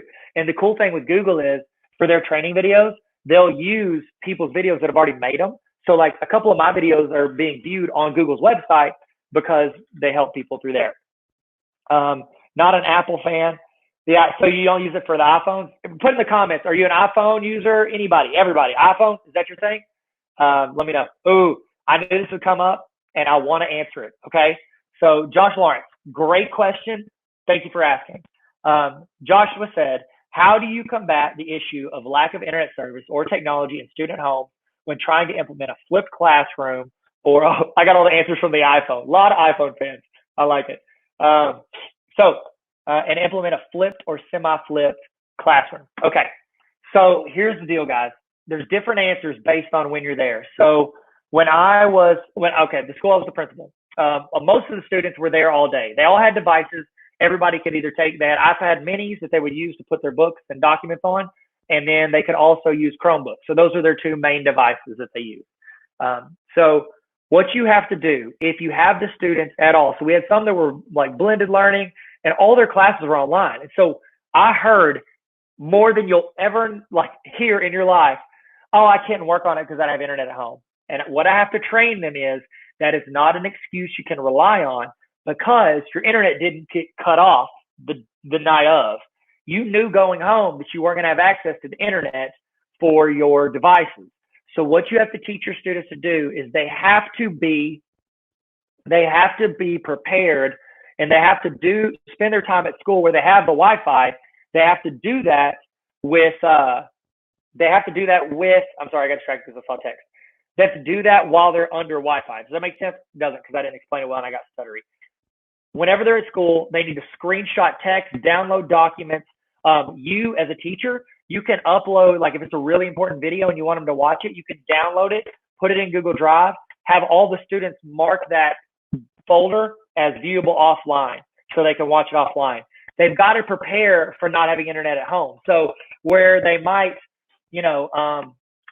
at school write in answers to a long essay or exam, research, and then write the essay, you have to teach them, look, when you go home, you're not going to have access to just write. You don't need to write this whole thing. You need to go in and research every question, download all the information you might use, and then you can actually attach that to each question. Don't do things like you traditionally do because you don't have the internet or the access at home. Other times I tell them, sometimes you just got to go to Starbucks or Chick-fil-A or McDonald's and get it. So Lindsay signed up an hour ago. Got to watch a few vids before. Yes, you're gonna do it. You're gonna kill it. You're gonna do it. Everybody else, my challenge to you this summer: pass that Google Certified Level 1 Educator exam. Do it. It's worth $10, I promise. A lot of times districts will pay for it too. Joshua, I didn't answer your question on if we're fully online or remote. That's harder because they don't have that time at school to download everything. One thing is look at their parents because they're still posting on Facebook. And guess what? You need the internet to post on Facebook. So most of them have internet. But you need to tell them, look, you're just going to have to drive up and sit in the parking lot at Starbucks or McDonald's or Chick-fil-A or at the school. That's what a lot of schools are doing. They're allowing people to have like drive-in lots, and they're moving like the access point that was on the football field out into a parking lot. Androids, iPhone all day, boy. Android's good. I'm you know me, I love Google, and Google is more fit with Android, and I actually have like Google Home, so it would work better. I've almost switched to a Google Pixel as my phone, but the reason I didn't is because with work, I'm in so many group texts. I couldn't do it. I couldn't do it. Okay, here there's somebody said something here about cheating. This is something we ran into, and I want to point it out, especially with online. Whenever you give an assignment, and you just got to know, students are going to default, humans in general default to just getting it done as quick as possible, easy as possible. They'll copy paste. They'll search Google, copy paste, and put it in there. My first tip to you as a teacher is, if they can Google your answers on your test and pass, you're asking the wrong question. You need to ask them questions that they have to apply to themselves, that they have to process through their own, like you got to make them change how they're thinking when they're putting out these answers. So those are my thoughts on that. And then, there was another thing I was going to say with regards to cheating. Explain to your students what plagiarism is. A lot of students do not understand what plagiarism is. I'm serious. I know it sounds silly, but true story. I had a young lady. She was smart young lady. She was a 10th grader, and she copy pasted. She copy pasted from Google, dropped it in there, and submitted it as an English assignment. English teacher came to me, said she cheated on the whole thing. I'm going to give her a 0. I said, okay, I'll bring her to my office. She also gets like day of ISS or whatever she gets for it. Brought her in there. I was like, hey, I'm sorry, you plagiarized on this assignment. You plagiarized on the assignment, so I have to give you 0. And she goes, I didn't plagiarize. I go, well, yeah, you did. You plagiarized. She goes, no, I didn't. And it was weird because she never lies to me on stuff. Like, she's always like openly honest. She's one of those students who just tells you everything. Like, oh, I fed my horse today. I'm like, okay, I didn't know that. So I pressed her on it. I was like, so you didn't plagiarize these answers? She's like, I didn't, I promise. I was like, okay, well, I typed in this question.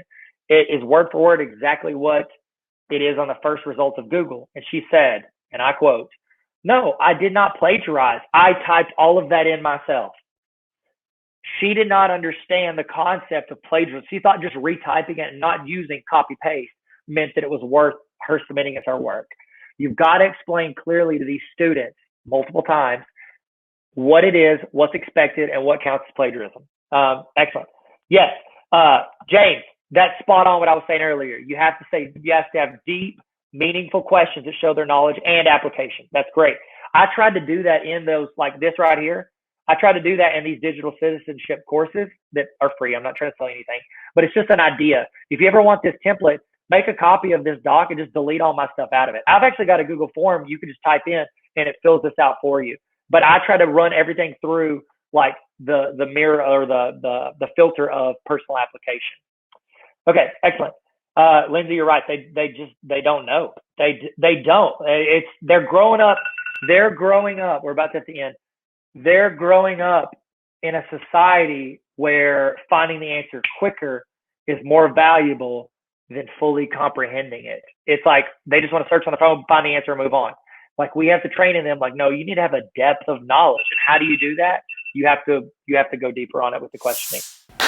We did it. We learned something. Did you learn something today? In the chat, I want you to put the thing that you are taking away from today. Put one thing in the chat right now that you have learned or that you have realized or that's reinforced something you think. Put that one that I like to call this the golden nugget. Put the golden nugget from today in the chat. And that way, if somebody's missed it or they checked in, go ahead and you guys can copy paste what other people put. If there's some advice, you can screenshot it. Get this. I want you to throw in the best thing you learned today. It's like a best of highlight reel for your favorite thing that happened during this training. Toss that in the chat right now so we can share and grow together. Okay, we're about to do the evaluation. Before we do, I want to remind you, if you want access to this, this entire training at any time throughout the year, not just these live broadcasts, you can join the Tarver Academy Honor Roll. Why'd I do this? Hey guys, Tarver Academy Honor Roll. It's like Netflix for teachers. Netflix for teachers,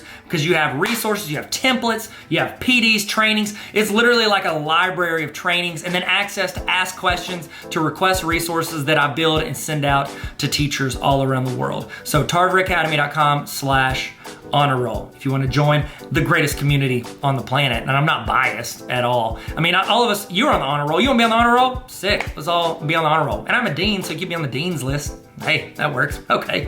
All right. Now it's time for your evaluation. I'd love to get your thoughts on what you thought for this, but also I'm going to send you a certificate saying that you sat through this training. You put in the time. You wanted to learn. You wanted to grow. You wanted to get better. This is going to be a certificate that I'm going to email to you.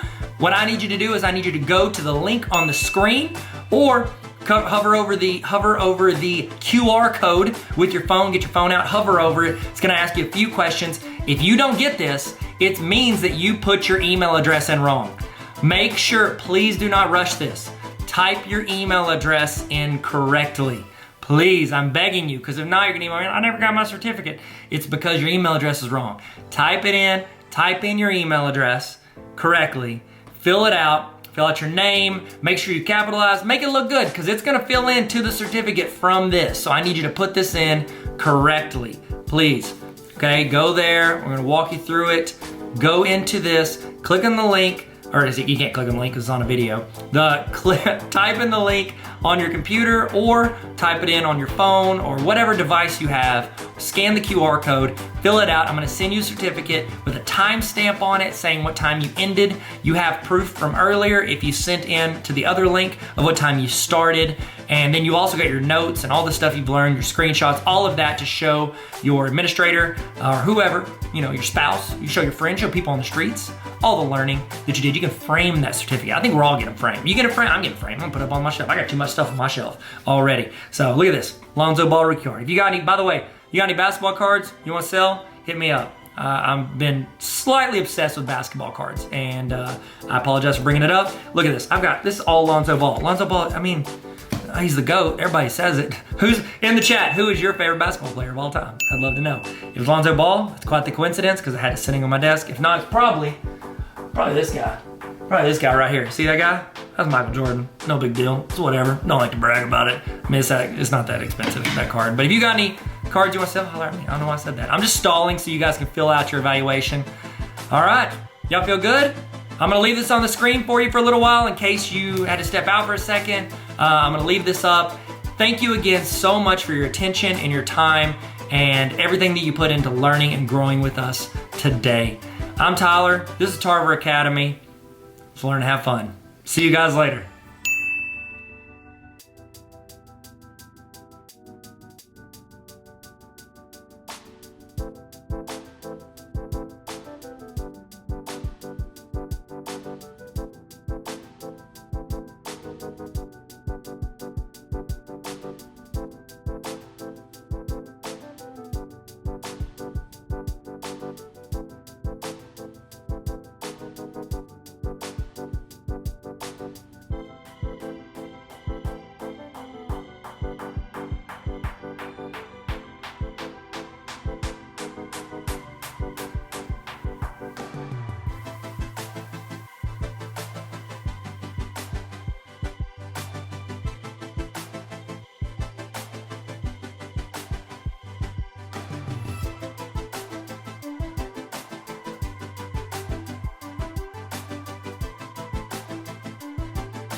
you.